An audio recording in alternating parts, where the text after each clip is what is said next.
मैं गायत्री मंत्र के साथ में बढ़ाता हूँ आगे आज का सत्संग। ओम भूर्भुवस्वः तत्सवितुर्वरेण्यं भर्गो देवस्य धीमहि धियो यो न प्रचोदयात्। आगे अब मैं उर्मिला शर्मा जी को आमंत्रित करूंगा, वो गणेश वंदना से आगे बढ़ाए सत्संग। हेड़ा खान भगवान की जय, गणेश जी महाराज की जय, सबको भोले बाबा की जय। उर्मिला शर्मा जी। हाँ जी, हाँ जी, जय भोले बाबा की, भोले बाबा की जय। ना खुदरी का आवाज आवाज आ रही है आपको मेरी? आ रही है आवाज आ रही है। आप आगे आ रही है। जय भोले बाबा। ठीक है, भोले बाबा की जय, गणेश जी महाराज की जय। हाँ जी, आ रही है, आपकी मेरे आवाज आ रही है। अंगना में आप खिले आगे आगे जाए आगे आप फूल, गणेश वंदना करें। गजानन तेरे आने से। मेरे अंगना में खिले जाए फूल, गजानन तेरे आने से। आने से गजानन तेरे आने से, मेरे अंगना में खिले जाए, मेरे बन जाए बिगड़े काम, गजानन तेरे आने से। हर मेरे बन जाए बिगड़े काम, गजानन तेरे आने से। मैं समझाता हूँ, ओम करेगा हर ना। मेरी तो गलिया देवा सुनी पड़ी है, मेरी तो गलिया देवा सुनी पड़ी है। मेरी गलियों में मच जाए शोर, गजानंद तेरे आने से। मेरी गलियों में मच जाए शोर, गजानंद तेरे आने से। मेरे बन जाए बिगड़े काम, गजानंद तेरे आने से। मेरे बन जाए बिगड़े काम, गजानंद तेरे आने से।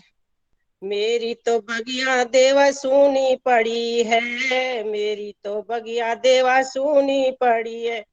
मेरी बगिया में खिले जाए फूल, गजानंद तेरे आने से। मेरी बगिया में खिले जाए फूल, गजानंद तेरे आने से।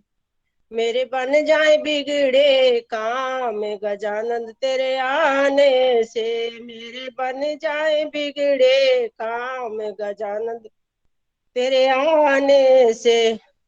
मेरा तो अंगना देवा सूना पड़ा है, मेरा तो अंगना देवा सूना पड़ा है।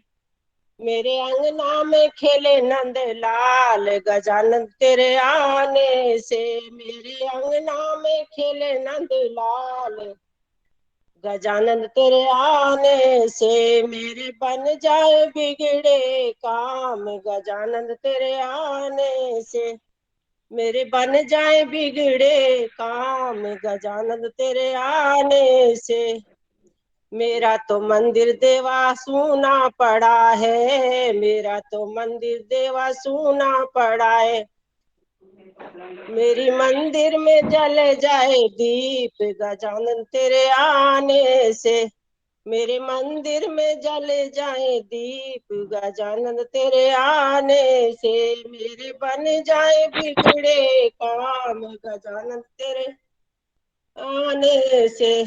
तेरे आने से मेरे बन जाए बिगड़े काम, गजानन तेरे आने से। मेरे बन जाए बिगड़े काम, गजानन तेरे आने से।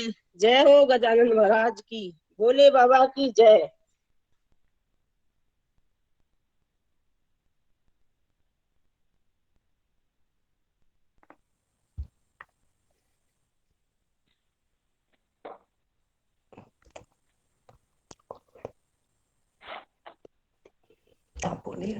मौसमी भट्टाचार्य जी, भोले बाबा की जय। भोले बाबा राजेंद्र अंकल की जी हैं जय। क्या इस समय हाँ जी, हाँ जी, ऑनलाइन? भोले बाबा की जय। रजनी के नाम से राजेंद्र उनकी अंकल जी, आईडी है, रजनी आज के नाम से मॉर्निंग उनकी में आईडी है। है जी, हेलो। हाँ अंकल, आप मुनिंद्र मुनिंद्र सूक्त सुनाइए, मुनिंद्र अच्छा सूक्त। अच्छा अच्छा अच्छा, सॉरी, मैं थोड़ा सा 1 मिनट शायद लेट हो गया था। बोले बाबा की जय। देखिए, जय। ये मुनींद्र सूक्त, चलिए पहले सुना देता हूं, फिर इसको ये बताना चाहता हूं कि कैसे, कहां से, किस प्रकार ये आया था मुनींद्र सूक्त। ये लिखा नहीं है महेंद्र महाराज ने, ये उनको बाबा ने दिव्य दर्शन दे करके सुनहरे अक्षरों में दिखाया है। हेड़ा खान वाले बाबा ने महेंद्र महाराज को हेड़ा खान में गुफा की साइड में रात को ये 9 के 9 श्लोक सुनहरी अक्षरों में, गोल्डन लेटर्स में लिखे हुए दिखलाए हैं।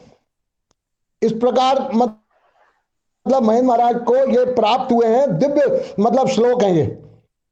हाँ, ओम श्री कैलाश गिरवरे रम्ये निवसन्तं सुशान्तिभिः त्वं मुनिं सततं वन्दे सदा कारुण्यरूपिणां यस्य स्मरणमात्रेण सिद्धो भवति साधकः सद्गुरुं तमहं वन्दे हेळाखानवासिनं यस्य कृपा कटाक्षेण धन्यो भवति मानवः तस्य पादयोरेकं प्रणमामि निरन्तरं कोमलं हृदयं यस्य कोमलं यस्य भाषणं दण्डोऽपि कोमलो यस्य कोमलाङ्ग नमाम्यहं दृष्टिं दयामयी कृत्वा य पश्यति चराचरं लोकोपकार निरतो राग द्वेषादिवर्जितः सद्गुरु सद्गुणाधारो ध्यानगम्य सदाशय सत्यं परं चिदानन्दं संस्मरामि सर्वदा हरिरेव हरिर्भक्तो हरेर्ध्यानपरायणा हरेर्नामामृतं पीत्वा हरेर्धाम परं व्रजेत् यो ददाति च बालानां सद्ज्ञानं तु सुदुर्लभं सर्वसाधनहीनोऽपि त्वमेकमवलम्बनं महामार्तण्डरूपेण मोहध्वान्तविनाशकः सर्वभूतात्मरूपोऽसि महेन्द्रस्य च जीवनम् ओम नमोस्तुते देवदयालमूर्ते शिष्यानुरक्तस्य शिवश्रेयकारण पापानि दुःखानि संहारकर्ता प्रणतोष्म नित्यं करुणावतारम् ओम पूर्णमिदं पूर्णात् पूर्णमुदच्यते पूर्णस्य पूर्णमादाय पूर्णमेवावशिष्यते। ओम शांति शांति शांति। बोलिए श्री अड़िया खंडी भगवान की जय। बोले बाबा की जय। परम गुरु श्री महेंद्र महाराज की जय। अब आप लोग अपना आगे शुरू करें, जो भी कार्यक्रम है। मैं थोड़ी देर बाद दोबारा ज्वाइन करूंगा। प्लीज आप लोग आगे शुरू करें, मैं करीब थोड़ी देर बाद दोबारा ज्वाइन करूंगा। मैं अभी अभी एकदम कहीं से घर में आया था, मेरे को लगा तो मैंने कहा नहीं, पहले मैं वायदा किया है तो शुरू कर देता हूं। मैं क्षमा चाहता हूं, लेकिन थोड़ी देर बाद ज्वाइन करूंगा। हाँ, बोले बाबा की जय। बिल्कुल बिल्कुल बिल्कुल, हम इंतजार कर रहे हैं। बोले बाबा। नो, कोई बात नहीं। अब जी जी, शरद पूर्णिमा के बाद में अभी हेमंत ऋतु का आगमन हो गया है, तो मीठी मीठी सर्दी थोड़ी थोड़ी हो रही है। अब आप सारे अनुभव कर रहे होंगे, पूरे नवंबर तक ऐसे ही चलेगी है। तो इसमें जठराग्नि जो होती है, पाचन शक्ति बढ़ जाती है।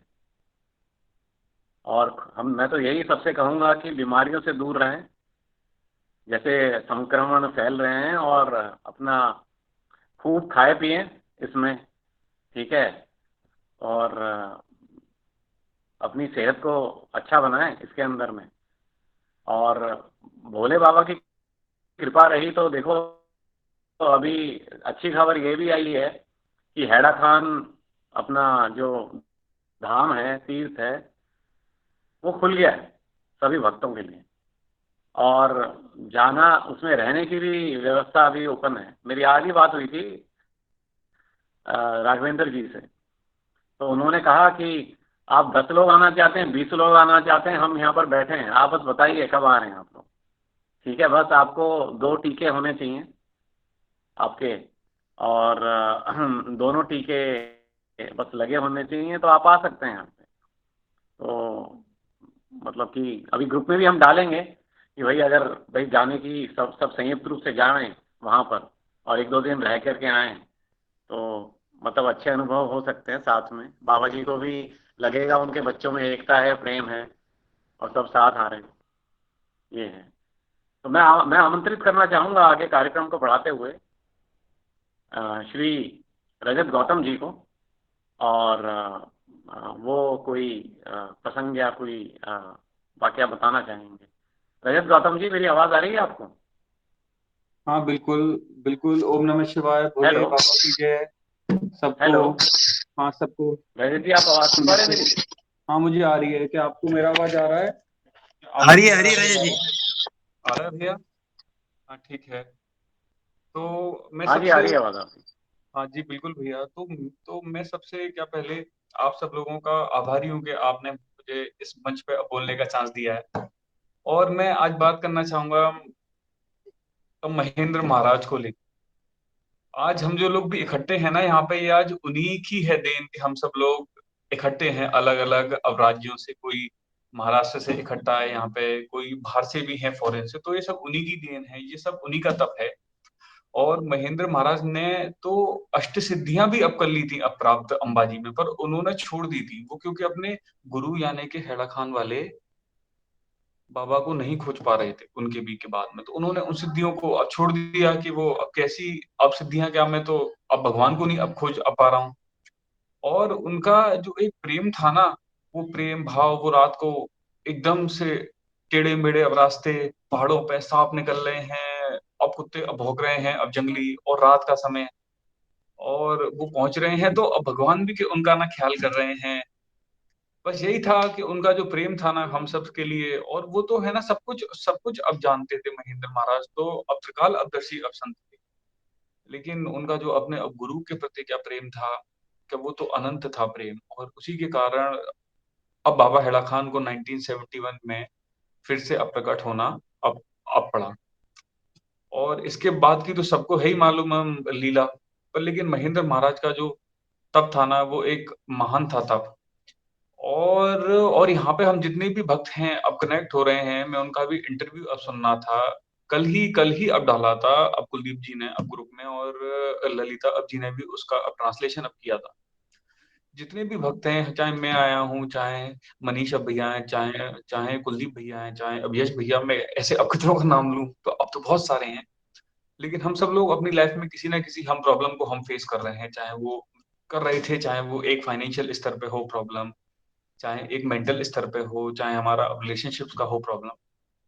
पर लेकिन आज भी हम देखते हैं ना, ये मेरा पर्सनल एक्सपीरियंस है, और मैं जिनके पर्सनल टच में हूँ, मेरा उनका भी एक्सपीरियंस मैं शेयर आज करूंगा। जब भी कोई भक्त अब परेशान होता है ना, तो उसे अब ये नहीं लगता कि वो अकेला है। वो जैसे कि बाबा जी के सामने अब बैठ के बोल देता है कुछ ना कुछ के, अरे यार ये तो ऐसे, और ये लगता है कि वो सुन रहे हैं। और ये मैं कोई अपना एक्सपीरियंस नहीं, ये मेरा तो है ही, मैं औरों का भी अब बोल रहा हूँ। चाहे अब मैं चाहे नाम ऐसे, मैं किसी का नाम तो नहीं ले सकता एक्सपीरियंस अब किसी के, अब बताना अब गलत बात है ऐसे नाम लेके। लेकिन अब बाबा के अब सामने बोल देते हैं कि आज तो है ना ये दिक्कत हो गया बाबा, और उसका अब सॉल्यूशन भी अब करते हैं। तो और वो हमसे कितना प्यार करते हैं, हम कुछ भी गलती अब करते हैं तो अब सपनों में आ जाना, हम सबको आगाह करना। और एक उनका जो, और यहाँ पे से अब रेस्पॉन्स भी आ रहा है, और महेंद्र महाराज की ही ये सब देन है। और और क्या भैया, हम सब में प्यार ऐसा ही अब बना रहे कि बीच में तो इतने सारे इंसिडेंट्स हुए हम सब में, कि अब भैया अब जानते हैं कि हम सब लोग, पर लेकिन फिर उसके बाद क्या सभी भक्त एक हो गए, और सब में बहुत प्यार है। आज मैं बहुत खुश हूँ। और मेरा बस केवल अब बाबा जी से यही प्रे है कि हम सब लोगों का परिवार ऐसे ही क्या बना रहे। मैं कभी भी नहीं मिला अब किसी से पर मेरा अगर एक आध दिन भी कहीं बात नहीं किया होता तो मैं सोचता हूँ क्या हो गया, बात नहीं हुआ यार।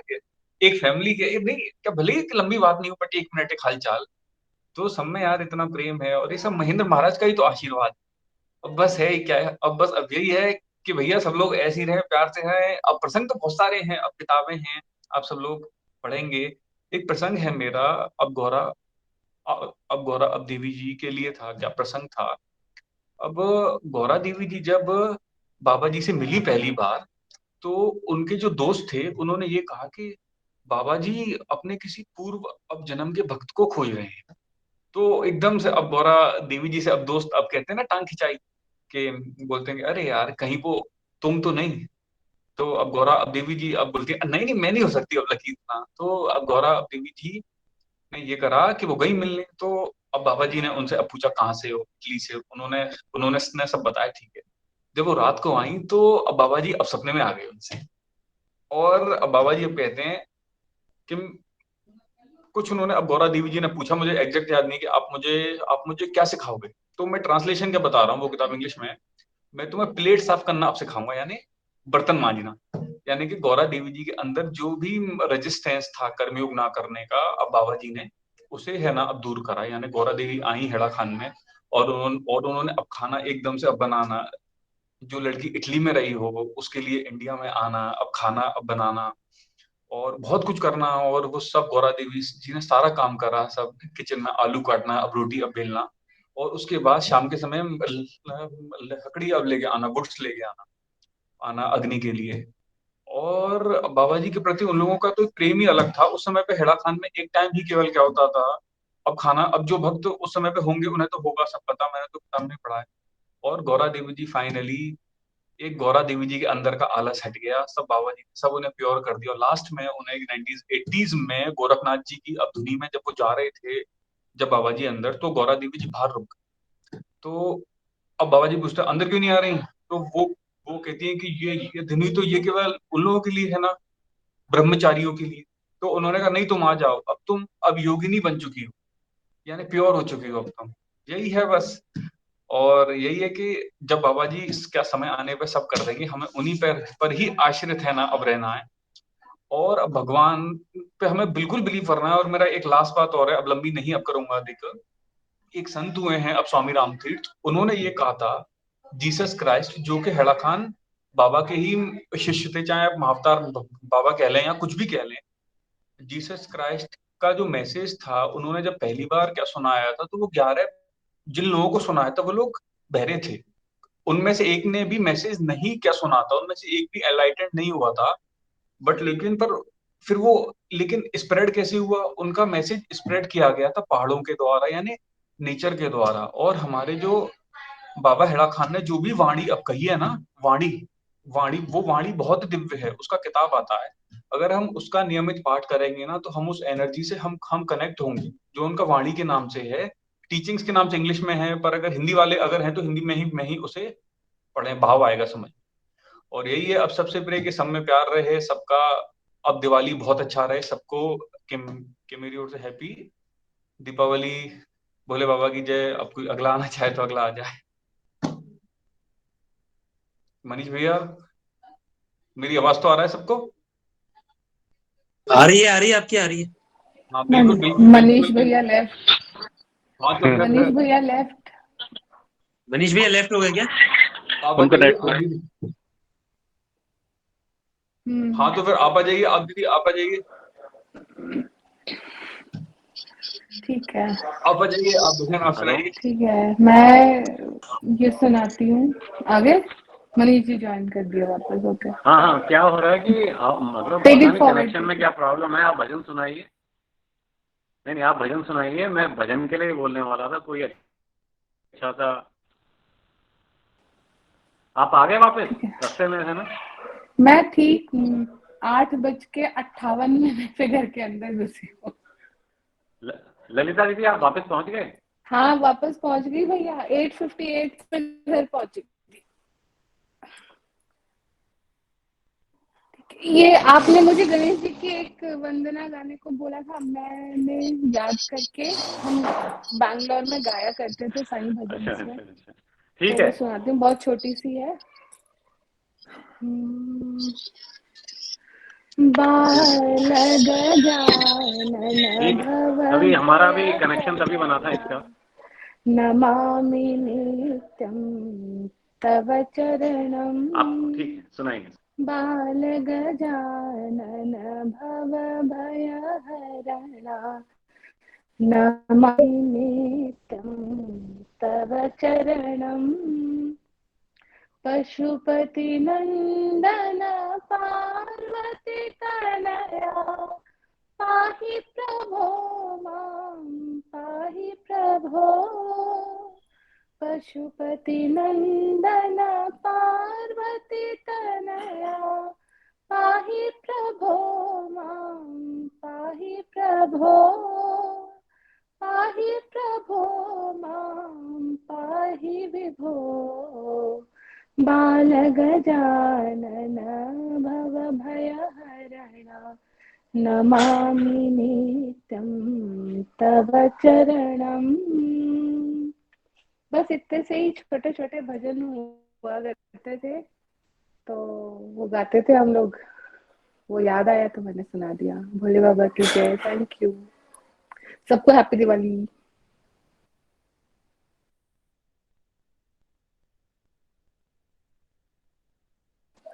मनीष भैया का नेटवर्क आज लैग कर रहा है ना?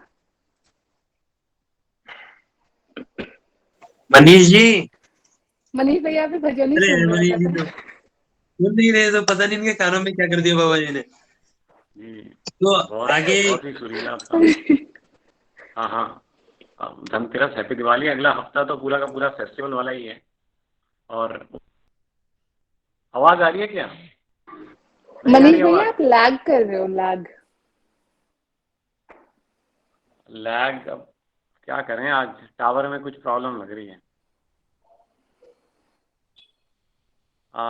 मेरी अगर प्रॉब्लम आ रही है तो कुलदीप भाई आप बढ़ा सकते हैं आगे, अगर आवाज मेरी नहीं आ रही है तो आगे। चलिए मैं बढ़ाता हूँ आगे। तो हाँ आगे हाँ। मैं आमंत्रित करना चाहूंगा यश चौधरी जी को। यश भैया, हेलो। शायद जी भैया, भोले बाबा की जय। भोले बाबा की जय। तो भैया आप कुछ बताएं।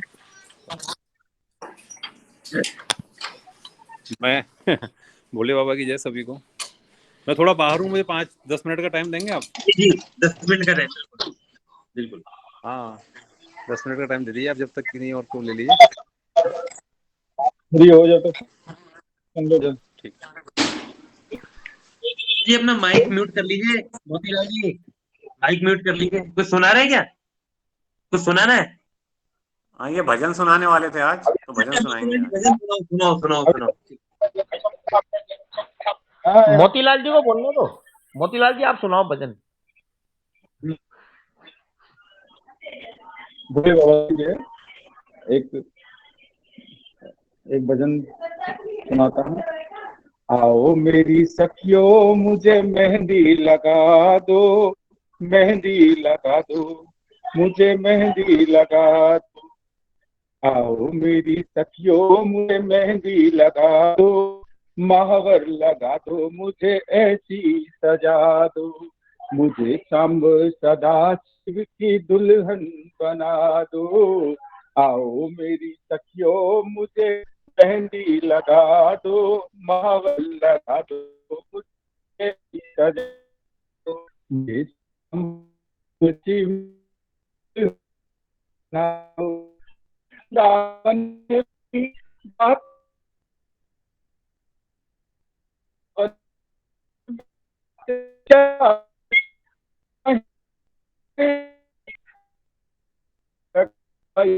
उनको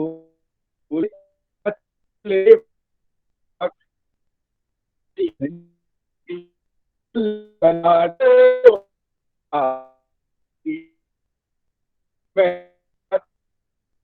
लगा आवाज नहीं आ रही है आपकी मोतीलाल जी। आज नहीं आ रही है? आपका नेटवर्क में प्रॉब्लम लग रहा है, आवाज नहीं आ रही आपकी। आज सभी के नेटवर्क गड़बड़ है। मोतीलाल जी आवाज कम नहीं आ रही भैया।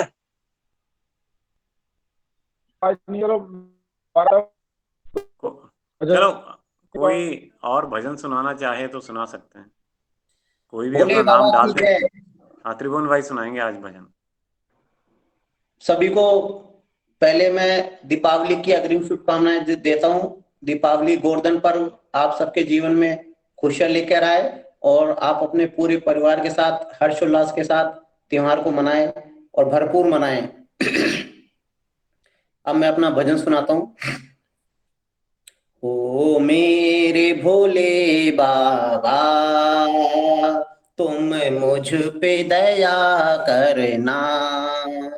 ओ मेरे भोले बाबा तुम मुझको शरण रखना।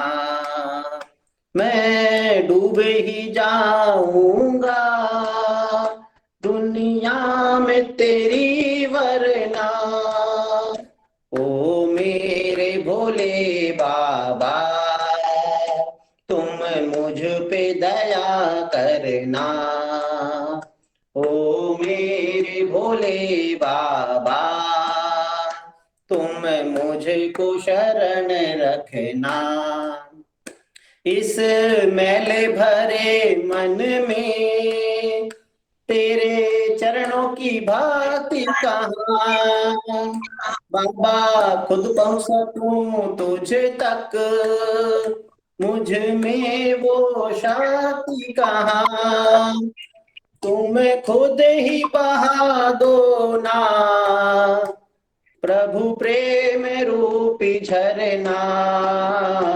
ओ मेरे भोले बाबा तुम मुझ पे दया करना। ओ मेरे भोले बाबा तुम मुझे को शरण रखना। बिन प्रेम भला जग में यूं कौन तुझे पाता। बाबा भक्ति बिना तुझको देखूं कैसे दाता। एक बार दरस दे दो फिर प्राण भले हरना। ओ मेरे भोले बाबा तुम मुझ पे दया करना। ओ मेरे भोले बाबा तुम मुझे को शरण रखना। निज प्रेम की मदिरा से मदहोश मुझे कर दो। बाबा अपनी शरण लेके भक्ति से हृदय भर दो। रो रो के तेरे दर पे प्रभु से चाहूं प्रभु मरना। ओ मेरे भोले बाबा तुम मुझ पे दया करना। ओ मेरे भोले बाबा तुम मुझे को शरण रखना। इस चाहने दुनिया की यूं बांध लिया मुझको। बाबा बीते रहा जीवन बिन याद किए तुझको। गर हाथ पकड़ ले तू फिर काहे मुझे डरना। ओ मेरे भोले बाबा तुम मुझे खुद पे दया करना। ओ मेरे भोले बाबा तुम मुझे को शरण रखना। मैं डूब ही जाऊंगा दुनिया में तेरी वरना। ओ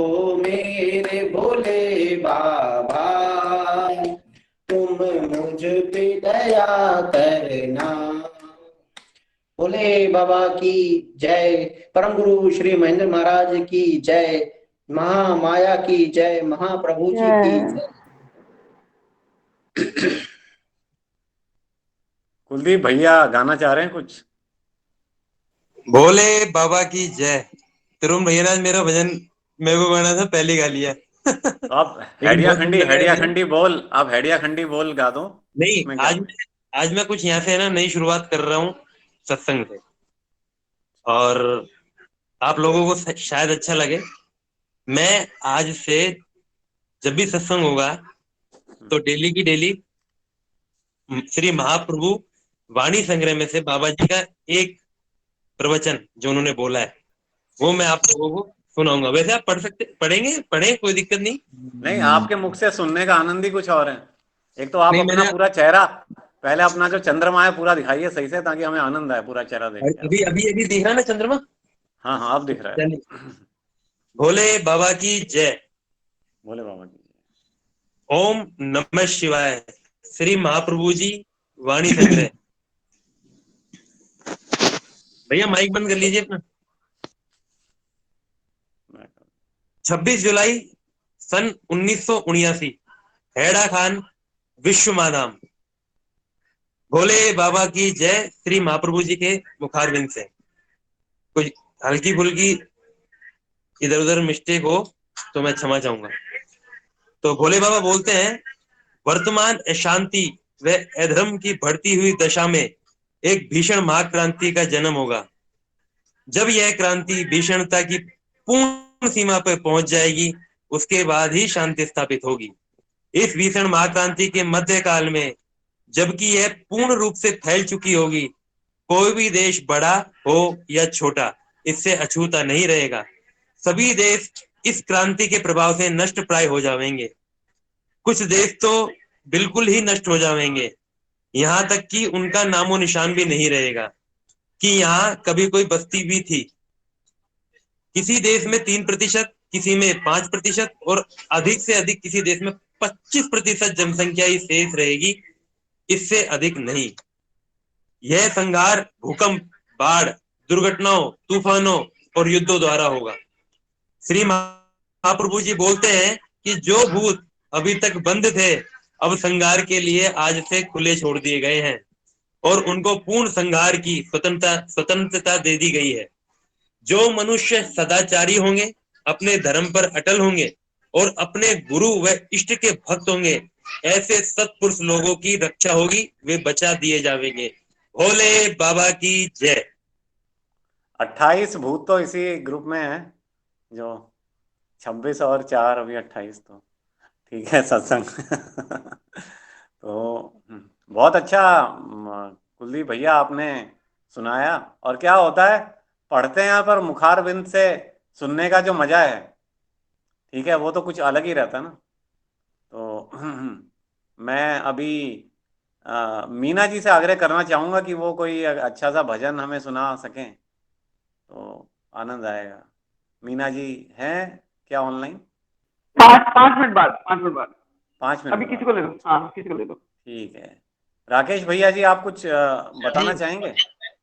हाँ, मैं शंकर दया की मूर्ति सुना दूं? हाँ जी, सुना दीजिए, सुना दीजिए।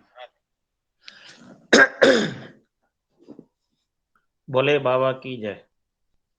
शंकर दया की मूर्ति हो, फिर देर इतनी क्यों करो, दैन्य दुख दुविधा हरो, करुणा करो करुणा करो, भवताप से व्याकुल व्यतीत हो, नाथ तव चरणन परो, प्राण कर त्रिपुरारी अब, करुणा करो करुणा करो, बस मांग भूषित भव हो, भवनाथ हो जगन्नाथ हो, अर्धांग शोभित आंब हो, गिरिनाथ हो गंगनाथ हो, चंद्रार्धेशेखर शांत हो, गणनाथ हो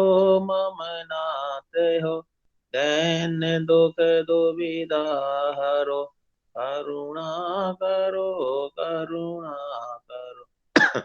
भक्ति वत्सलता तुम्हारी, कौन है नहीं जानता, पर भक्ति में तो हूँ नहीं, यह सत्य ही है मैं मानता। तब भक्ति का अवलंब नहीं, अवलंब है प्रभु आपका, अपने विरद की याद कर, करुणा करो करुणा करो। विश्वेश हो तुम विश्व के, फिर और से कहना ही क्या, पालक चराचर के तुमी, फिर और से पाना ही क्या। मति हो तुमी गति हो तुमी, फिर और से लेना ही क्या। देव हो तुम देव के, फिर और से रोना ही क्या। रीजते इतने रमणीय, रीत रीज अनूप है, सर्व शोभा से सुशोभित। सेव्य तेरा रूप है, शक्ति का तो धाम है, और शक्ति माने महाने है। ज्ञान है अभिराम है, और सर्वदा कल्याण है। आनंद के तुम स्रोत सोस्ति, सत्य सारे अपारे हो, आकारे हो आधारे हो, प्रापंच के विस्तारे हो। श्री श्रीपति के सेवे हो, और दास हो निष्काम हो, शुभ प्रेम पाते हैं वही, जपते सदा तव नाम हो। नाम का महात्म्य किसने जान पाया आज तक, गान करते हैं सुरासुर, नाम ले ले आज तक। आज तक बैठा हुआ हूँ मैं, देव इस विश्वास में, नाम नामी नित निरंतर, रहते मेरी सांसें में। श्री गुरु कृपा कर, गुरु कृपा कर, हे कृपा कर हे दया कर। दीन बंधु देवदायक, हे कृपा कर हे दया कर। ज्ञानी ज्ञाता गेय त्रिपुटी, हे कृपा कर हे दया कर।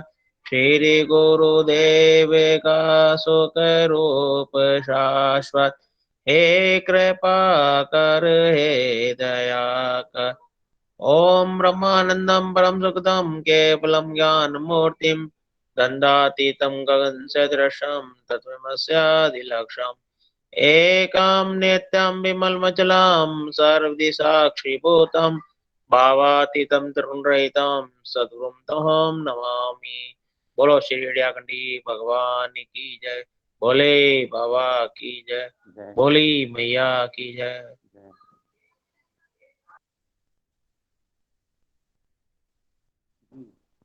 बहुत बहुत सुरीला वचन था। भैया को खांसी भी हो रखी है, कष्ट भी है थोड़ा सा, फिर भी उन्होंने मतलब इतने अच्छे भजन का। मनीष जी आवाज नहीं आ रही आपकी? अभी आ रही है? अभी आ रही है क्या आवाज? आ रही आ रही आ रही। हाँ हाँ, मैं कह रहा हूँ भैया का गला भी खराब था, उसके बाद भी उन्होंने इतना अच्छा प्रयत्न किया और हमें इतना अच्छा आनंद दिया। अब मैं आग्रह करूंगा मीना जी से कि वो कोई भजन सुनावे या जो भी उन्हें अच्छा लगे।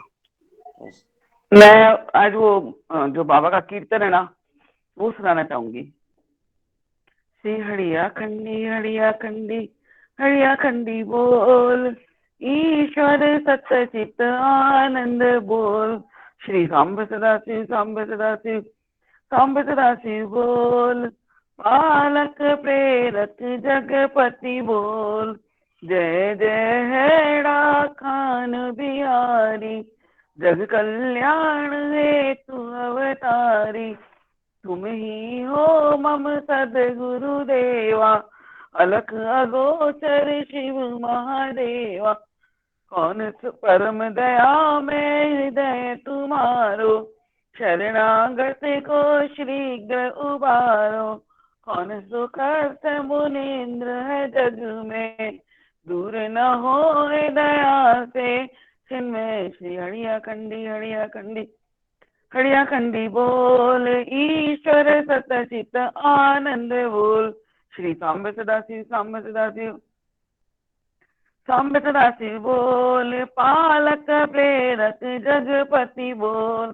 बोलत बचन सदा बिहारी, बाबा मन सफल तुम्हारी।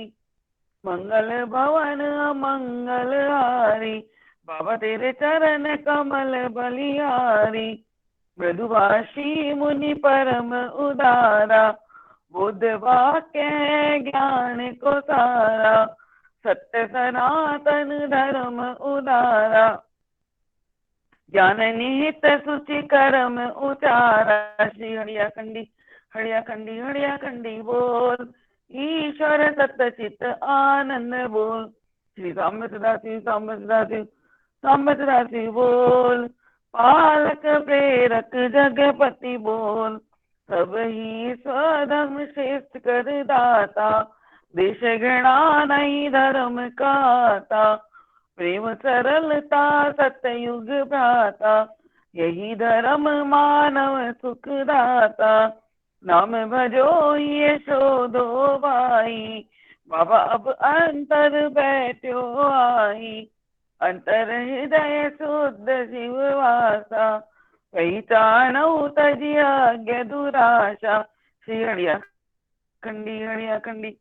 खंडी बोल, ईश्वर सतचित आनंद बोल। श्री सांब सदाशिव बोल, पालक प्रेरक जगपति बोल। अंतर हृदय शुद्ध शिव वासा, पहचानो तजी आज्ञा दुराशा। नाम भजो ही यशोदो भाई, बाबा अब अंतर बैठो आई। हेड़ा खान विचेत है नामा, पावन अमित सुखद विश्रामा। अंतर हृदय शुद्ध शिव वासा, पहचानो तजी आज्ञा दुराशा। सब गुण सागर संत माना, आदि अंत जेहू काहू न जाना। श्री हरिया खंडी बोल, ईश्वर सतचित आनंद बोल। श्री सांब सदाशिव बोल, पालक प्रेरक जगपति बोल। हेड़ा खान विचेत नामा, पावन अमित सुखद विश्रामा। गौतम गंगा गरजत सुरासुर अर्चत अनुदिन। श्री कैलाश शिखर की शोभा, देखत ही मन उपजत लोभा। यही गिरितल एक रम्य गुहा है, श्रुति प्रतिपाद गुहा ही माँ है। श्री हरिया खंडी बोल, ईश्वर सतचित आनंद बोल। श्री सांब सदाशिव बोल, पालक प्रेरक जगपति बोल। वन मृग बिहरत कानन माही, बैर परस पर सकल भुलाई। बाबा जब से यहाँ कीन निवासा, नंदन वन मनो लगत उदासा। धन्य धन्य है ये तीर्थ हमारा, जहाँ सचल शिव करत बिहारा। दया दृष्टि करि देहु चरण रति, आन उपाय न पाऊं विमल मति। श्री हरिया कंडी हरिया कंडी हरिया कंडी बोल, ईश्वर सतचित आनंद बोल। श्री साम्य सदाशिव साम्य सदाशिव साम्य सदाशिव बोल, पालक प्रेरक जगपति बोल। अब बाबा कृपा करो यही बाती, सब तज भजन करे दिन राती। अम्बा अम्बा जय जगदम्बा, सर्व रूप एक तू ही अम्बा। आओ आओ हे बाबा आओ, अब मत ज्यादा देर लगाओ। श्री हरिया कंडी हरिया कंडी हरिया कंडी बोल, ईश्वर सतचित आनंद बोल। श्री साम्य सदाशिव साम्य सदाशिव साम्य सदाशिव बोल, पालक प्रेरक जगपति बोल। श्री हरिया कंडी हरिया कंडी हरिया कंडी बोल, ईश्वर सतचित आनंद बोल। श्री साम्य सदाशिव साम्य सदाशिव साम्य सदाशिव बोल, पालक प्रेरक जगपति बोल। भोले बाबा की जय, भोली मैया की जय, भोले बाबा की जय। एक प्रसंग सुनाना चाहूंगी। जी जी सुनाइए सुनाइए जी। मेरी मदर को यूट्रस के अंदर प्रॉब्लम हो गई थी और उसके अंदर गांठें भी हो गई थी। तो मेरी मदर को डॉक्टर्स ने कहा कि आप में ब्लड नहीं है और आपका महीने भर बाद हम ऑपरेशन करेंगे। तो आप जब ऑपरेशन कराने आए तो 3 बोतल खून की का इंतजाम कर आए। मेरी माँ के पास 1 महीने का टाइम था, हीमोग्लोबिन बिल्कुल कम हो चुका था, लेकिन मेरी माँ ने बाबा से एक ही गुहार करी कि भाई मेरे को मेरे बेटों का, क्योंकि मेरे दोनों भाइयों को खून देना पड़ता खून लेने के लिए, क्योंकि ये है ना कि भाई आपको उस ब्लड ग्रुप का ब्लड चाहिए तो आपको ब्लड पहले देना पड़ेगा।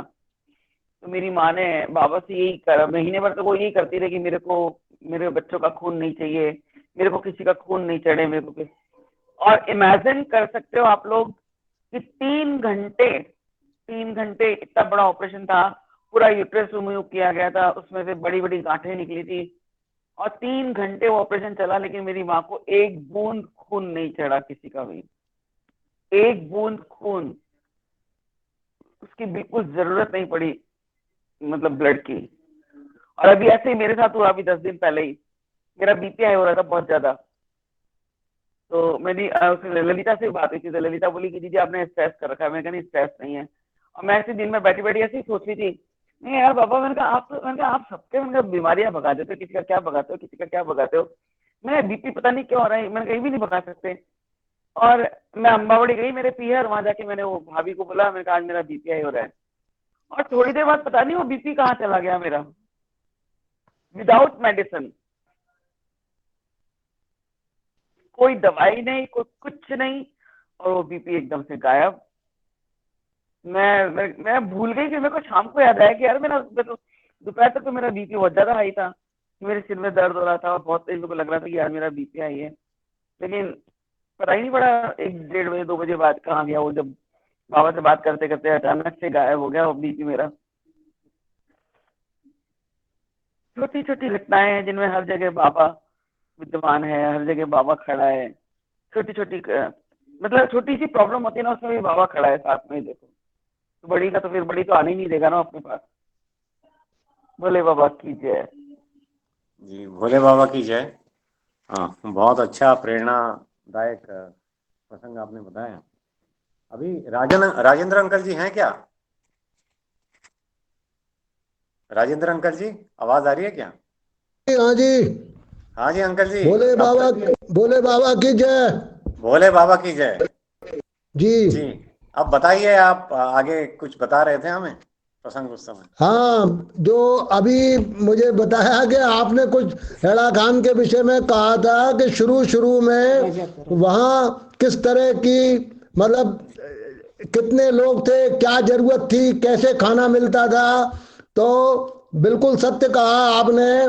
1971 में जब पहली बार हम लोग बाबा के साथ हेड़ा खान विश्व महाधाम पहुंचे थे, तो हम तो भी पहली बार थी, हमको अंदाजा भी नहीं था कि कैसी जगह होगी, क्या होगी, क्या होगा यहाँ। तो सिवाय मंदिर के बरामदे के और कोई रहने का स्थान नहीं था। वो जो मंदिर है उसका बरामदा था, वो 3 फुट चौड़ा, बस उसी में सारे लोग बिल्कुल ओपन।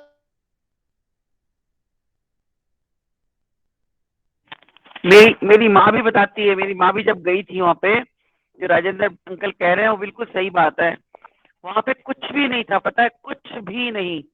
वहाँ भी मतलब खुले में सोए, खुले में, और पत्थर, वहाँ पहाड़ियों से आटा खरीदा, और वहां से आटा खरीद कर, और पत्थर थे ना वहाँ पे, पत्थरों को धोकर, पत्थर पे ही, बड़े चौड़े से पत्थर पे आटा सन लिया, और फिर एक तो मटका फोड़ के, मटके की कड़ीली पे रोटियां सेक ली, चूल्हा सा बना के, 3 पत्थर जोड़ के, लकड़ी जला के। और आम आम बहुत होते थे उस वक्त वहाँ पे, अमिया के पेड़ वहां ज्यादा थे। उन अमियाओं के साथ रोटी खाई थी, पता है। और मैं छोटी सी थी रात में, मैं गई थी रात में, मैं साथ में थी उस वक्त, पता है। अच्छा। मैं 6 तो महीने जैसे की थी। जैसे हम जब बचपन में बच्चे जो चूल्हा बनाते हैं, हाँ खेलते हैं ना, हाँ वैसा ही कुछ हुआ क्या वहां पर जाके? हाँ, वो वैसा ही अनुभव चूल्हा काम आया बनाया। होगा, 4 ईंटें बना करके। हाँ, 3 ईंटें जोड़कर चूल्हा बना लिया, और उससे लकड़ियां जला के, लकड़ियां बीन के लाए वहाँ जंगल से, और लकड़ियां बीन के लाके, और पत्थर पे आटा सन के रोटी बना के खाई, आम के, अमिया के साथ, कच्ची कच्ची कैरियों के साथ। और अंकल जी हम की जब, आवाज चली, अंकल जी की आवाज हाँ, चली गई, अंकल जी और बता जब रहे थे कुछ। हम कुलदीप, मनीष, जब हम गए थे ना, जब मैं होशावास में गई थी, जब मैं 7-8 साल की थी, 8 साल की थी मैं जब वहां गई थी, है ना। और हम नदी के किनारे गए थे, हम रानी बांध उतर के, और वहां से हम पैदल पैदल पैदल गए थे। और 4 बजे का टाइम था, 2 बजे हम रवाना हुए थे, और रास्ते में चलते चलते बारिश आ गई, बारिश आते थे ना, वो नदी उफन गई, पता है, नदी पार करके जाना था। और मेरा छोटा वाला जो ब्रदर है मुझसे, अनिल जो है, वो बहने लग गया उसके अंदर। और फिर मेरे मामा जी ने एक जंप लगा के उसको पकड़ा, और फिर हम, पता है, चलते जा रहे थे, और हमें ना, जैसे वो पहाड़ों पे जरा सी छोटा सा दिए की रोशनी दिखती ना, तो हमसे एक आ जाता है, वो आ गया हैड़ा खान, वो आ गया हैड़ा खान, वो आ गया हैड़ा खान। और हम रात को 8 बजे वहां पहुंचे, और बाबा हमें वहां सीढ़ियों के नीचे खड़े हुए मिले, हमें पता है, बाबा को पता था जैसे हम लोग आ रहे हैं। और वहां की खिचड़ी, मतलब जो बाबा के टाइम वहां बनती थी ना खिचड़ी, वो शाम को खिचड़ी मिलती थी, और वो इतनी टेस्टी खिचड़ी होती थी, तो दोबारा वापस रिपीट नहीं होती थी परोसने के लिए। हाँ, क्योंकि उस वक्त इतने साधन नहीं थे, इतना सब कुछ नहीं था, लिमिटेड लिमिटेड हर चीज होती थी। तो हम, पता है, हमारी पत्तल के अंदर डबल खिचड़ी डलवाते थे। और जब मैं सालों बाद, जब हेड़ा खान गई ना, मैं, जब मैं, मेरे बेटे को, दोनों बेटे हो गए थे मेरे, दोनों, छोटा वाला था 1.5-2 साल का, तो पता है, मैं सोमवार का व्रत करती थी, लेकिन उस दिन शाम को खिचड़ी बनी, तो मैंने अपना व्रत तोड़ा, मुझे आज हेड़ा खान की खिचड़ी खानी है। लेकिन जो बाबा के टाइम स्वाद था ना, वो नहीं मिला मुझे। लेकिन हेड़ा खान की तो हर चीज अद्भुत है। उसको प्रसाद साक्षात शिव थे, तो उनका तो हर तरह का प्रसाद, मतलब वहाँ गुड़ मिलता था, पता है, कर्म योगा होता था, नदी में से आप पत्थर निकालो, नदी में आप पुल पुल बनाओ, पुल बिगाड़ो, इधर नली को इधर से मोड़ो, नदी को उधर से मोड़ो। बाबा बिगर काम किए वहाँ पे खाना नहीं मिलता था, मनीष। अगर आपको वहाँ रहना है तो आपको वहाँ काम करना पड़ेगा। अच्छा अच्छा। और अभी भी आप जाओगे, जब हेड़ा खान जाओगे, तो आप देखोगे कि जो वहाँ के, जो फॉरेनर्स आते हैं ना, वो सब वहाँ अभी, आप चैत्र नवरात्रा होता है ना, उससे पहले अगर आप मार्च में चले जाओगे, तो आप देखोगे कि हर एक फॉरेनर लेके कोई पेंट कर रहा है, कोई क्या कर रहा है, कोई क्या कर रहा है, मतलब वो लगे रहेंगे। और ऐसे ही बाबा कराते थे, पता है, सबसे। वहां कोई फालतू नहीं रह सकता था। बाबा लट रखते थे, लट से पिटाई करते थे बाबा। अच्छा। हाँ, बाबा लट आजकल तो, रखते थे। मतलब अभी तो थोड़ा दूसरा ही सिनेरियो है ना। हाँ, आजकल तो भाई, मतलब कि रहने के लिए आपको बुकिंग करवानी पड़ेगी, सिस्टम बदल गया सारा का सारा। एक हॉल था, सिर्फ एक हॉल, जब हम गए थे अच्छा। ना, जो अपन मंदिर के बिल्कुल सामने है ना, बिल्कुल देखा हो तुमने, जहाँ गड्ढा लगा है उसके सामने, वो वाला हॉल था सिर्फ। अच्छा उसके अंदर सिर्फ अपने रात को सो जाओ। अच्छा अच्छा। हाँ, और अरे जब मंदिर बाथरूम, के, बाथरूम सब बाद में बने हैं। अच्छा अच्छा ये तो सब बाद में फैसिलिटीज हुई हैं। अच्छा अच्छा पहले कुछ नहीं था। पहले जो मंदिर के साइड में जो ओपन मुनिराज का कमरा के नीचे की तरफ है ना, वहां थी रसोई। अच्छा अच्छा अच्छा रसोई देखा ना, पुराने लिखा हुआ है, पुराने गेट हाँ। बने हुए हैं, हम्म वहां पे रसोई थी। अच्छा अच्छा बहुत बहुत मजा आता था, बहुत मजा आता था। हम्म। आनंद, मतलब आनंद की सीमा दी नहीं। लेकिन वो सब बच्चे थे, पता है, समझ में ही नहीं आया कि बाबा को पकड़ लें या बाबा से कुछ मांग लें या बाबा को वो करे कि हाँ ठीक है, कुछ भी समझ में नहीं आया। जो बड़े थे उनको भी समझ में आया था क्या? बच्चों को तो बड़े नहीं। तो मामा जी तो हमारे ऐसे थे, बड़े मामा जी तो मुझे याद है जब लास्ट दिन हम लोग, जब बाबा ने भंडारा किया था और हवन हुआ था, उस दिन भंडारा हुआ था, तो बाबा मामा जी आए, बाल्टी आए गंगा जल गौतम गंगा में से भर के, और बाबा को बोले इसमें पैर डालो आपके। बाबा बोले नहीं डालता, जा नहीं डालता। तो मामा जी ने पता है क्या करा, यूं उठाया बाबा को, उठा के उनके पैर डाले बाल्टी के अंदर और उनको वापस नीचे खड़ा कर दिया। बड़े मामा जी हमारे जो हरिशंकर भट्ट जी थे, वो बहुत जिद्दी थे, बाबा से बहुत जिद करते थे। बाबा मना करते थे, लेकिन वो बाबा को, मेरे को अभी तक वो सीन याद है कि उन्होंने कैसे बाबा को दोनों हाथों से, मतलब हाथ जैसे अपन बाहों में लेके नहीं उठा लेते क्या, ऐसे बाहों में लेके उनको उठाया बाबा को, और उठा के उनको पानी के बाल्टी के अंदर पैर डुबोए बाबा के, और उनको वापस नीचे खड़ा कर दिया बाबा को। वो तो कुछ ऐसा होता है ना दिमाग के अंदर, एक फिक्स हो जाता है सीन कि हाँ उस वक्त हवन हुआ, बहुत भंडारा हो रहा है, लोग बाग आ रहे हैं, पहाड़ी लोग बहुत आए थे सब लोग।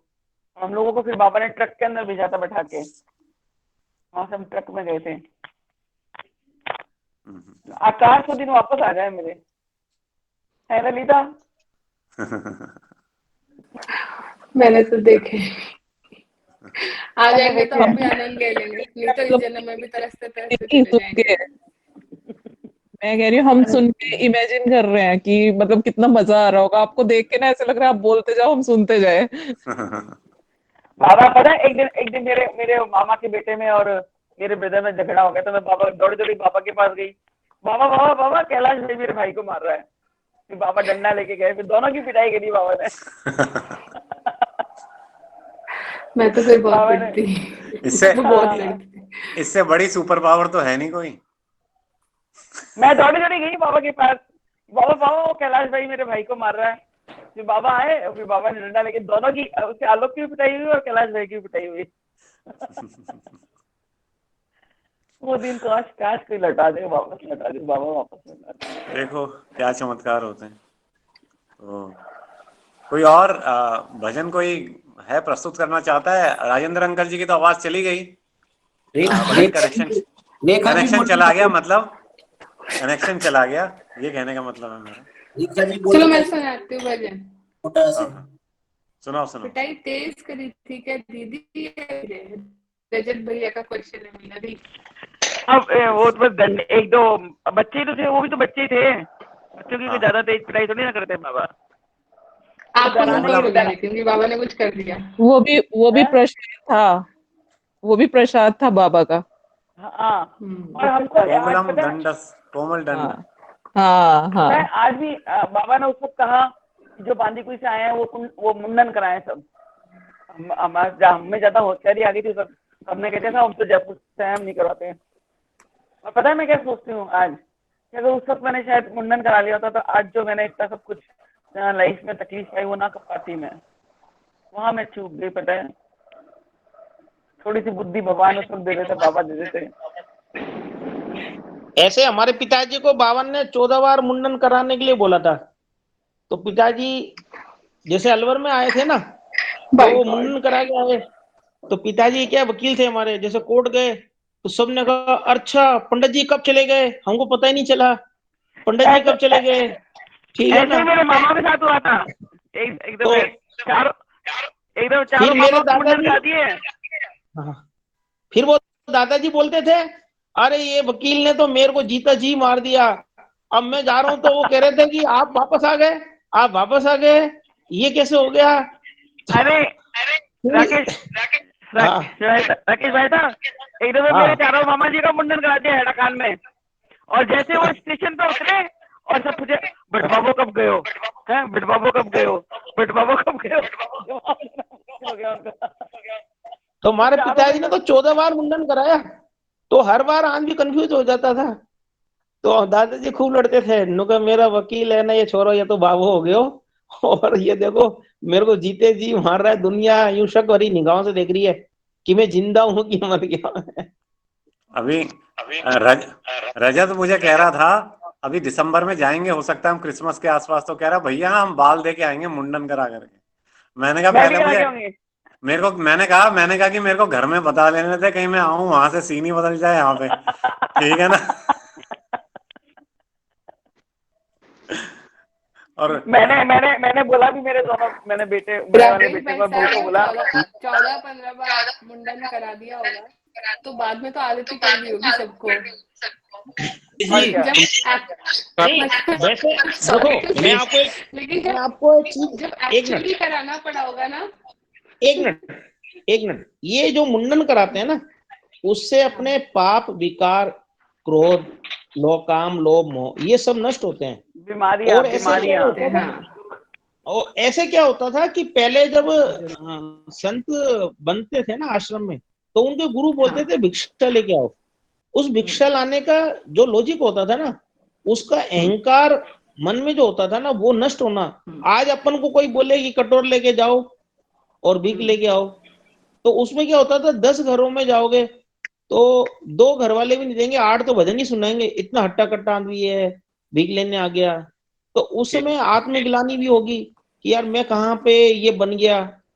तो वो जैसे जैसे वो आगे बढ़ता जाएगा ना, तो उस लास्ट सीमा एक ऐसी आती है कि वो सब इन चीजों से परे हो जाएगा, तब जाके वो अपने गुरु को लाके वो देगा। ये उसका लॉजिक यही होता था। केस दीक्षा होती है, वो केस संस्कार होता है, और ये गुरु दीक्षा के अंदर आता है, बहुत सारी परंपराओं में आता है, नाथ संप्रदाय में भी आता है, बहुत सारे संप्रदाय में आता है। या तो काला मुख हो आप, जो आधा चेहरा काला रखते हैं, भगवान शिव के एक भक्त होते हैं काला मुख, उनका चेहरा काला रहता है, वो हमेशा चेहरा काला करके रखते हैं। वो संसार में सौंदर्य और इन चीजों के खिलाफ रहते हैं। वो कहते हैं हमारा ध्येय तो भगवान को प्राप्त करना है, सिर्फ महादेव को ही प्राप्त करना है, तो हमें अपनी सुंदरता से क्या लेना है। अर्ध कपालिक होते हैं, आधा सर मूड़ देते हैं आगे से, और पीछे पीछे बाल होते हैं, उनकी चोटी होती है, बनारस में आपको बहुत मिलेंगे। एक पूरा सर मोड़ देते हैं।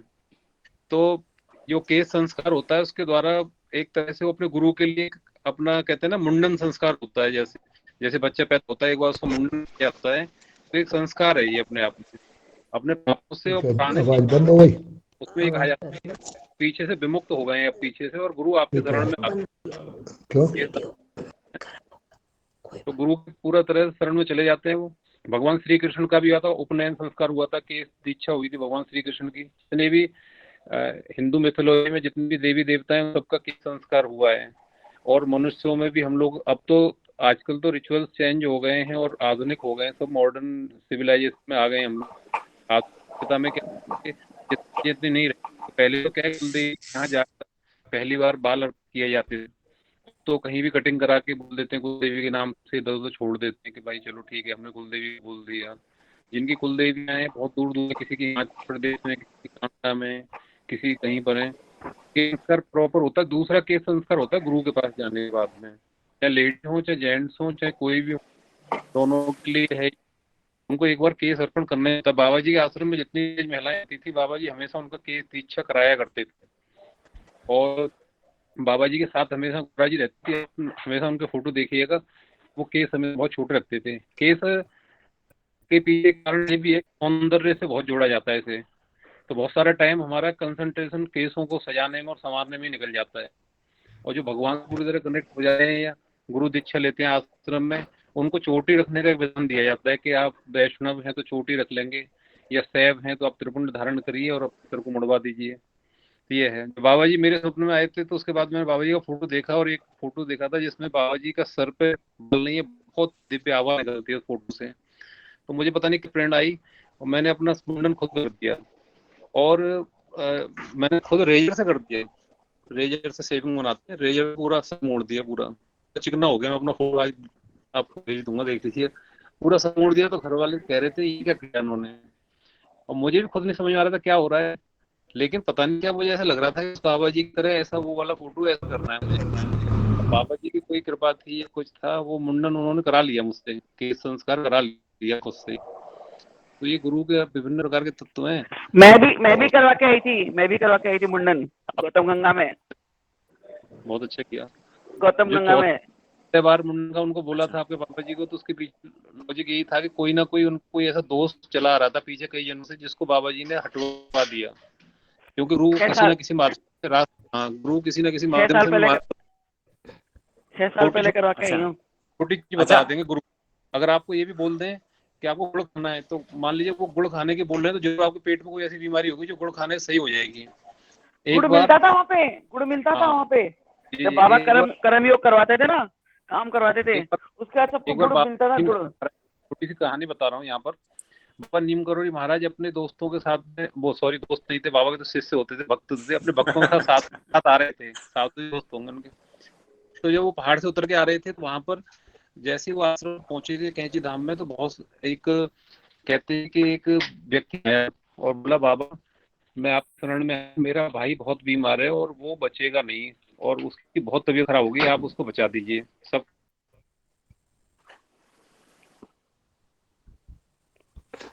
कहते हैं कि नीम करोड़ी बाबा के पास जाओ, वो सही कर देंगे। तो मेरी आवाज आ रही है? आवाज आ रही है मेरी? जी हाँ। तो उन्होंने हाँ आ रही है। कहा कि बाबा मेरे भाई को सही कर दीजिए, उसको पता नहीं बीमारी हो गई है और वो बीमारी निकलने वाले हैं, बिल्कुल शरीर का सूख गया है और पूरा खाना नहीं खाता है, कुछ भी खांसता रहता है, ये प्रॉब्लम है उसको। तो बाबा बोले कि भाई देखो मैं नहीं कर सकता कुछ भी, अब तो उसकी जो भी है वो हो जाएगा। लेकिन उसने पैर पकड़ लिए कि नहीं बाबा आप सही कर दो, आप कर सकते हो।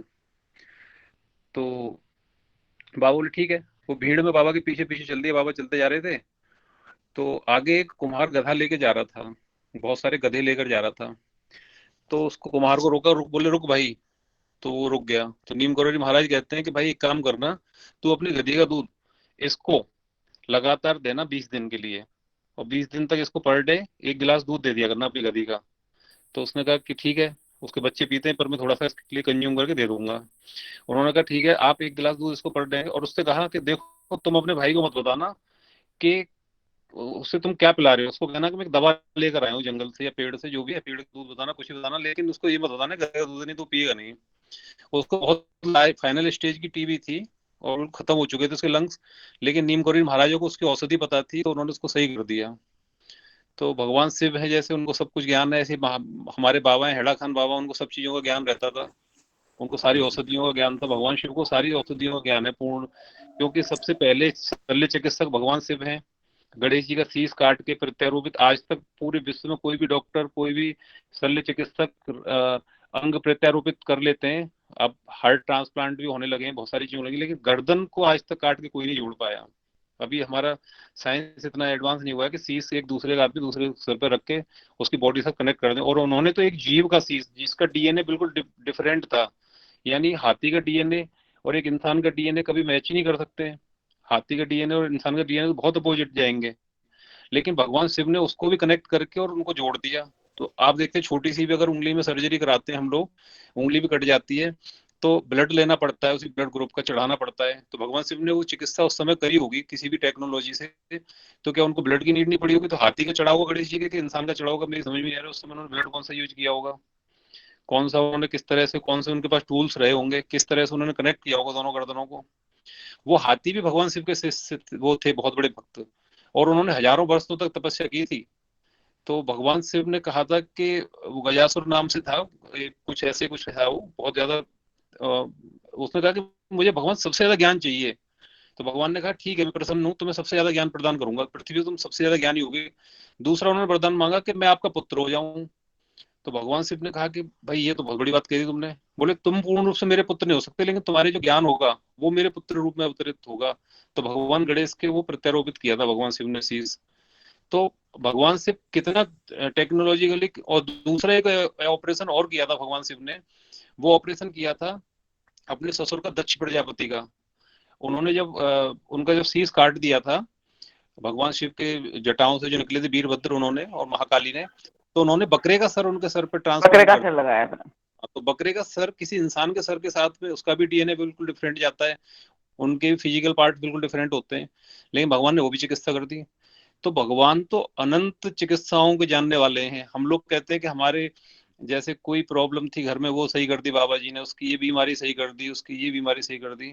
बाबा जी को सर्व औषधियों का ज्ञान है, सर्व औषधि ज्ञाता है। वो कहते हैं ना हमारे दुख हर दी है, शरीर की बीमारी हर दी, किसी ना किसी इनपुट में वो दवा हम तक पहुंचा देते हैं, किसी ना किसी मार्ग से वो हमें एक डायरेक्शन दे देते हैं कि भाई तुम इस रास्ते पे चलो और ये मेडिसिन तुम्हें आयुर्वेद में इसमें तुम्हारे काम आएगी।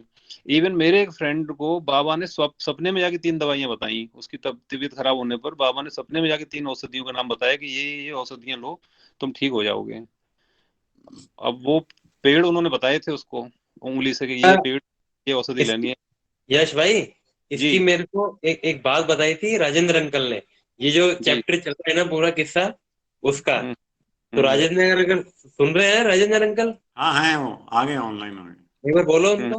Rajendra uncle, Rajendra uncle ji mike on करिए अपना, या मैं ऑन करता हूँ, रुकिए। बताओ बताओ यश भैया। जी जी। तो मतलब कहीं ना कहीं हम देखें कि गुरु जैसे कहते हैं ना कि भगवान हमारे सारे दुखों को ले लेते हैं। अब गुरु के अंदर एक टैलेंट और होता है कि गुरु के पास एक बहुत बड़ी पावर हुई होती है, और हमारे गुरु जी के पास तो पावर है क्योंकि वो साक्षात भगवान है। वो हमारे इस जन्म के दर्द को अगले जन्म में ट्रांसफर कर सकते हैं, वो नष्ट नहीं करेंगे, क्योंकि वो दर्द है वो हमारे साथ, हमारी वो बीमारी है, हमारा वो रोग है। जब रामकृष्ण परमहंस से कहा गया था कि आपको कैंसर है, फाइनल स्टेज कैंसर है, काली माता खुद आके आपके हाथ से खाना खाती है, तो एक बार उनसे प्रेयर कीजिए, आपकी प्रार्थना तो काली माता जरूर सुनेंगी। तो रामकृष्ण परमहंस ने कहा था कि ये तो मेरे काल जन्म से और मेरे कर्मों के द्वारा आया हुआ ही रोग है, मैं अगर इसको काट लूंगा और मैं किस मुंह से माता से कहूँ, पता नहीं कौन सा कर्म मैं ऐसा करके आया जिससे मुझे ये रोग प्राप्त हुआ है। रमन महर्षि थे, जितने भी बड़े बड़े संत हुए हैं जिनकी बुक पढ़ते हैं ऑटोबायोग्राफी ऑफ योगी, 2 वर्ष तक वो मतलब बीमारियों से ग्रसित रहे थे, बिस्तर से उठ नहीं पाते थे। तो जितने भी ये लीजेंड होते हैं ये बाद में जाते हैं जब दुनिया से, तो बहुत सारा दुख पाके जाते हैं। मैक्सिमम को कैंसर हुआ है, किसी को गले का हुआ है, किसी को कुछ हुआ है। तो वो कैंसर कहते हैं कि सबसे तेजी से पाप काट देता है इंसान के, जाने कितने जन्मों के पाप काट देता है कैंसर अगर किसी को हो जाए तो पता नहीं, या तो वो रहा होगा। रामकृष्ण परमहंस को तो खुद काली माता का साक्षात वरदान था। काली माता उनके, वो तो इतना ज्यादा डूब जाते थे माता में कि उनको होश नहीं रहता था। इवन मतलब उनका ये हालत था कि वो उनके वस्त्र उतर जाते थे, नीचे का ऊपर का कहाँ पड़े हुए हैं वस्त्र। उनको एक बंदा, उनके मामा का लड़का कौन साथ रहता था, वो हर समय पहनाता रहता था वस्त्र। कहाँ उन्होंने खाना खाया नहीं खाया, 2-2 दिन तक खाना नहीं खाते थे, भाव विभोर माता में खोए रहते थे। और वो कभी भी माता से उन्होंने उस रोग का इलाज नहीं मांगा। जब भी माता आती थी हमेशा कहते माता मुझे ज्ञान दो, मुक्ति दो। बस यही मैं अपनी वाणी को विराम देना चाहता हूँ, क्षमा चाहता हूँ अगर कुछ ज्यादा हो गया हो तो। नहीं। हाँ राजेंद्र अंकल जी, आपकी आवाज चली गई थी, मतलब आप माइक ऑफ हो गया था, कनेक्शन चला गया था आपका। बहुत सुंदर यश, अंकल अंकल राजेंद्र अंकल, हाँ बोलिए। वो आपने मेरे को एक किस्सा सुनाया था जो ये भैया ने, यश भैया ने बड़ा जोरदार बताया कि वो बाबा जी ने वो हेड़ा खान बुलाया था और उनका पैर का दर्द कैसे ठीक हुआ था, बताओ ना वो जरा सबको। वो भैया बहुत लंबा किस्सा है। खैर दिल्ली के और बहुत ही मतलब ये थापर ग्रुप ऑफ इंडस्ट्रीज के दामाद थे, वो डॉक्टर लाल साहब थे, और उनके पैर में तकलीफ थी और उनको कभी भी आज तक ना वो हेड़ा खान गए ना कहीं जाते थे। मैंने उनको दिल्ली में ही देखा 2-4 बार, बाबा जब आते थे तब वो आते थे दर्शन करने अपनी पत्नी के साथ। और इतने बड़े आदमी होते हुए भी बहुत ही जरूरत से ज्यादा सज्जन और डिसिप्लिन्ड आदमी था। जब आते थे उनकी वाइफ तो आगे पहुंच जाती थी, लेकिन वो चुपचाप सबसे पीछे लाइन में जाके खड़े हो जाते थे और लाइन में लग के अपने नंबर पे ही बाबा के दर्शन करते थे, और दर्शन करके चुपचाप वापस आके सबसे पीछे खड़े हो जाते थे। और चाहे 11 बजे 12 बजे जितने भी, लेकिन खड़े रहते थे चुपचाप सबसे आखिर में पीछे और सुनते रहते थे। तो उनको आज तक, तो मैं वहीं पे था हेड़ा खान में, तो वो अचानक पहुंच गए, बरसात के दिन थे। तो बाबा ने मुझसे कहा कि राजेंद्र ये लाल साहब आए दिल्ली से, बड़े आदमी हैं, तो पहली बार आए हैं, जरा इनका ध्यान रखना। मैंने कहा जी प्रभु। तो मैं गया ऊपर कमरे में, तो लाल साहब जो है 3-4 तकिए लगा के पैर उसके ऊपर करके लेटे हुए थे दरवाजे की तरफ। मैं सोचा कि भाई थक गए होंगे इसलिए ऐसा हो रहा है, तो पैर इनके थक गए हैं शायद। तो मैंने फिर एकदम नॉक करके जैसे ही मैं अंदर गया, मैंने कहा लाल साहब क्या हो गया, ये आपको पैर में ज्यादा दिक्कत है क्या, तो आप ऐसे पैर करके लेटे हैं, क्या बात हो गई। तो वो बोले कि नहीं नहीं, पहली बात तो मैं आपसे माफी चाहता हूं। मैंने कहा मुझसे किस बात की। बोले आप मेरा हालचाल पूछने आए हैं और मैं आपकी तरफ पैर करके लेटा हुआ हूं। अरे मैंने कहा ये तो तकलीफ है, दर्द है, पेशेंट तो कुछ भी कर सकता है, इसमें डॉक्टर के सामने भी पैर लेटा सकता है, इसमें क्या बात हो गई। तो बोले नहीं नहीं, मुझे ऐसा नहीं करना चाहिए लेकिन मैं मजबूर हूं। तो मैंने खैर पूछा उनसे, तो उन्होंने बताया कि मेरे को बहुत दिन से ये तकलीफ है और दिल्ली में ऑल इंडिया इंस्टीट्यूट के डॉक्टर उनके मित्र थे, उनके फैमिली डॉक्टर भी थे और गोल्फ वो लोग साथ साथ खेलते थे, पर उनने सब तरह की दवाइयां उनके इलाज करा लिए लेकिन उनको कोई यही नहीं बता पाया कि तकलीफ क्या है इनके पैर में। बाबा का एक टेलीग्राम आता है दिल्ली में जिसमें केवल 2 शब्द लिखे हुए थे, कम एट वंस। और उनने अपनी वाइफ को कहा कि भैया ये टेलीग्राम आया है तो मेरे नाम से आया है, तुम्हारा तो इसमें नाम नहीं है, लेकिन मैं अकेला नहीं जाऊंगा, तुम चलो मेरे साथ। मेरे को समझ में नहीं आ रहा कि मुझे क्यों बुलाया बाबा ने हेड़ा खान में। तो उनकी वाइफ ने मना कर दिया कि नहीं, बाबा का मुझे पता है, अगर मुझे नहीं बुलाया है तो मैं बिना आज्ञा के नहीं जाऊंगी, वरना बहुत नाराज होंगे, आपको अकेले ही जाना पड़ेगा। वो अकेले चले गए। खैर जैसे तैसे बेचारे पानी के रास्ते से घोड़े पे कर आके ऊपर चढ़ के पहुंच तो गए हेड़ा खान। अब दोपहर को जब मैंने उनका कहा भाई आपका प्रसाद मैं कमरे में ही पहुंचवा देता हूं, तो मुझसे बोले कि राजन ये जो मेरे लिए प्रसाद आया है, क्या आश्रम में सबको इसी प्रकार से प्रसाद मिलता है। मैंने कहा जी सत्य बात तो यही है, सब लोग नीचे लाइन में बैठ के खाना जो सो मिलता है प्रसाद वही खाते हैं। तो बोले ये इसमें तो मैं कई चीज देख रहा हूं थाली में, अचार भी है, दही भी है, चटनी भी है, पापड़ भी है, क्या सबको ऐसे ही मिलता है। मैंने कहा नहीं, बाबा ने कहा है कि भाई जरा उनका ध्यान रखना, इसलिए ये केवल आपके लिए भेजा गया है। तो बड़े शर्मिंदा से हुए कि यार मेरी तो तकलीफ भी है और बाबा को मेरी वजह से इतनी तकलीफ हो रही है, मेरे को समझ में नहीं आ रहा क्या करूं। तो क्या आप बता सकते हो कि बाबा ने मुझे यहाँ क्यों बुलाया है। मैंने कहा जी मेरे को कोई जानकारी नहीं है। खैर प्रसाद पाके मैंने उनसे पूछा, बाबा कुटिया में चले गए थे। बाबा का ये उस वक्त जितने भी दिन में हमने देखा नियम, एक बार दोपहर को प्रसाद के बाद वो शास्त्री जी के साथ कुटिया में अगर चले गए तो शाम को 4-5 बजे से पहले बाबा कभी बाहर नहीं आते थे। तो मैंने उनसे पूछा लाल साहब से कि भैया आपको कुछ चाय कॉफी अगर पीनी हो तो मैं आपके लिए मंगवा देता हूं कमरे में। तो बोले अरे चाय कॉफी मिल जाएगी यहाँ इस वक्त। मैंने कहा बिल्कुल मिलेगी, बाहर ही दुकान है। तो वो बोले कि अच्छा ऐसा करते हैं अपन वहीं चल के पी लेंगे। मैंने कहा आपके पैर में तकलीफ है, मैं यहीं मंगवा देता हूँ। बोले नहीं नहीं चलेंगे। तो हमने कहा चलिए, हम दोनों उतर के चाय की दुकान पे जो बिल्कुल मेन गेट पे ही है, जहाँ ये शायद आप दोनों ठहरे भी थे अभी जब गए थे गुरु पूर्णिमा पे, वहां पहुंच गए। वहां हमने कहा भैया चाय कॉफी जो भी, मैंने कहा आप पियेंगे। बोले नहीं चाय पी लेंगे, अच्छी चाय बन जाएगी। मैंने कहा चाय बनेगी बढ़िया। चाय उसने दी हमको, तो हम आधी चाय पी पाए थे कि हमने सामने से देखा कि उस वक्त इतने गेट वेट नहीं थे जैसे आप बने हुए हैं। हमने दूर से ही देखा कि अरे बाबा चले आ रहे हैं।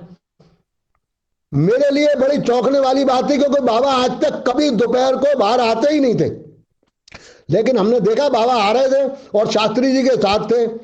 थोड़ा आगे आए तो बहुत दूर से ही बाबा ने उंगली उठा के इशारा किया मेरी तरफ, ऐसे जैसे कि हमारे पास आओ। तो मैं समझ गया कि बाबा बुला रहे हैं। मैंने कहा आज तुमको डांट पड़ेगी जोर से कि तुम यहाँ चाय वाय पीने आते हो दोपहर को भोजन के बाद भी, और दुकान में बैठते हो गप्पे मारते हो। तो मैं बड़ा डरता डरता गया। तो मुझे कुछ ऐसा लगा, मैंने लाल साहब शायद बाबा आपको मुझको दोनों को ही बुला रहे हैं, तो वो भी मेरे पीछे पीछे उतर आए। जब हम गए बाबा कुछ नहीं बोले और इशारा किया मुझे कि हमारे पीछे पीछे आ जाओ। तो बाबा, फिर शास्त्री जी, फिर लाल साहब और फिर मैं, हम उनके चलते रहे। तो बाबा ऊपर जाके, बिल्कुल ऊपर जहां पोस्ट ऑफिस है और उसके भी 1 किलोमीटर दूर तक पैदल चले गए चुपचाप, बिना बोले। और उसके बाद गौतम गंगा में जहां ओरिजिनल दिखता है कि भाई यहां से शुरू हो रही है, वहां पे जाके गंगा जी में उतर गए। वहां से डायगनली पूरा गौतम गंगा क्रॉस करके पत्थरों में अपने 9 मंदिर की तरफ पहुंच गए, गुफा की तरफ। धीरे धीरे चलते चलते हम लोग भी पीछे पीछे चलते रहे बिना बोले। जब वहां पहुंच गए, वहां बाबा ने उनको सब 9 मंदिरों के दर्शन किए, तो लाल साहब को भी कराए। तो सब दर्शन कर करा के फिर वापस गौतम गंगा में हम चढ़ के और सीढ़ी चढ़ के ऊपर उतर के आ गए, और बाबा सीधे अपनी कुटिया में चले गए शास्त्री जी के साथ। और he just did not spoke a single word. और उस आदमी ने एक बार भी अपने मुंह से नहीं पूछा कि महाराज मुझे क्यों बुलाया गया है। वो अपने कमरे में चले गए, बाबा अपने कमरे में। और फिर मुझसे कहा कि राजन तुम कुछ समझे क्या? भैया बाबा ने इशारा किया, बुलाया, लेकिन मेरे को तो कुछ भी नहीं कहा। मैंने कहा जी रात को जब सत्संग होगा जब शायद बता देंगे।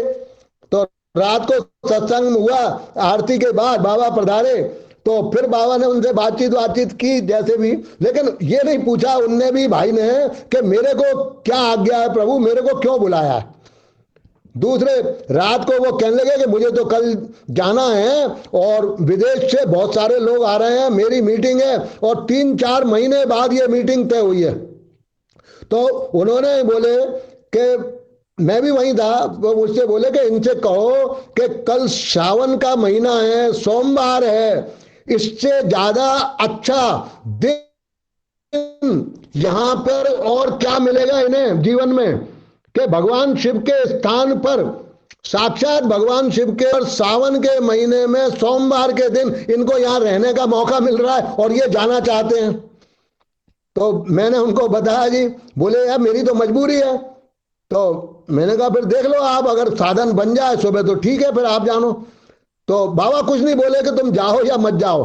तो उन्होंने रात को जो बारिश शुरू हुई, इतनी जोर की बारिश हुई कि सुबह ना तो कोई लेबर आया, ना कोई घोड़े वाला आया, और ना बारिश रुकी भी नहीं सुबह 7-8 बजे तक। फिर मैंने लाल साहब से कहा, मैंने कहा अब आप कैसे जाओगे, आपके पैर में तकलीफ है, घोड़ा कोई आज आया ही नहीं है, तो आप पैदल जा नहीं सकते, तो कैसे जाओगे। मजबूरन उनको वहीं रहना पड़ गया। सोमवार के दिन दोपहर को फिर वही रूटीन हुआ, हम वहीं चाय पीने उसी दुकान पे बैठे हुए थे, और बाबा फिर आ गए। और फिर बाबा ने इशारा किया कि हमारे पीछे आ जाओ। हम फिर उनके पीछे पीछे चले गए, और पहले दिन के रास्ते से उतना ही चलवा के कम से कम 2 किलोमीटर का पूरा चक्कर लगवा लिया, नदी में, पहाड़ में, ऊपर नीचे, पानी में, पत्थरों में, सीढ़ियों में। और जिस आदमी के पैर में इतनी तकलीफ थी उसको इतना पैदल चलवा दिया उन्होंने, 2-2.5 किलोमीटर, कि बड़ा ताज्जुब हुआ उसको भी मुझको भी। तो समझ में नहीं आया बात क्या है। खैर रात को जब सत्संग में फिर आ गए, फिर उनने कहा मुझसे कि राजन तुम पूछो बाबा से कि मैं कल तो जा सकता हूं और मुझे क्यों बुलाया गया। मैंने कहा जी मैं नहीं पूछ सकता, ये तो आपका विषय, आपको ही पूछना पड़ेगा, यहाँ कोई किसी दूसरे के लिए नहीं पूछ सकता। आपको बुलाया, आप पूछ लीजिए। लेकिन वो आदमी इतना बढ़िया आदमी था, मेरे जीवन में बाबा के यहाँ जितने लोग मिले, मतलब उनको अगर मैं उंगलियों पे गिनूं के वास्तव में ये कितने सज्जन, कितने भले, कितने डिसिप्लिन आदमी थे, he was one of them.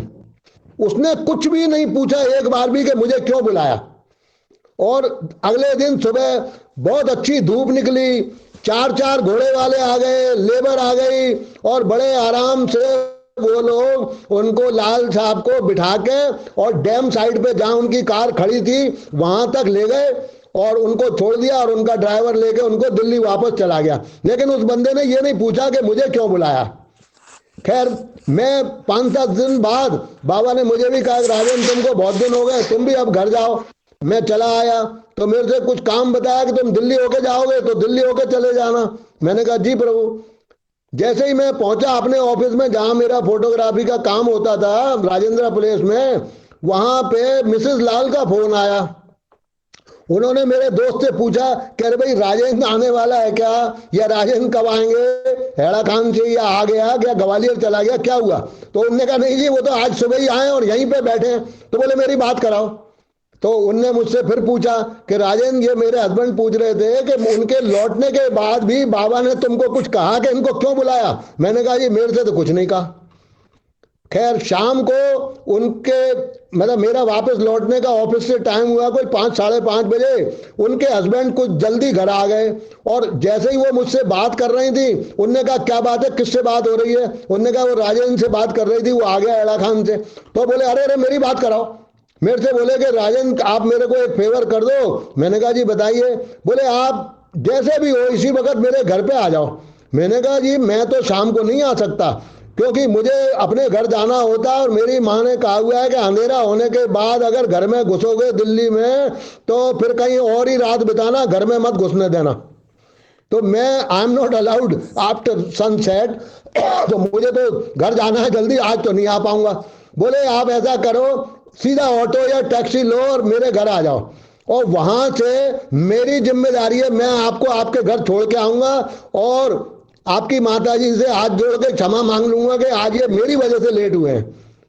अब मुझे मजबूरन जाना पड़ा तो मैंने ऑटो किया, हालांकि मैं बस से जाता था ना, इतने पैसे होते नहीं थे, तो मैं गया मजबूरी में।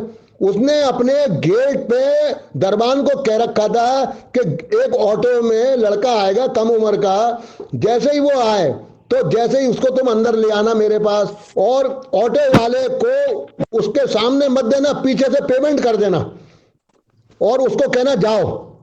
तो मैं गया, अंदर गया तो वो ऑटो वाले को उसने पैसे देके विदा कर दिया।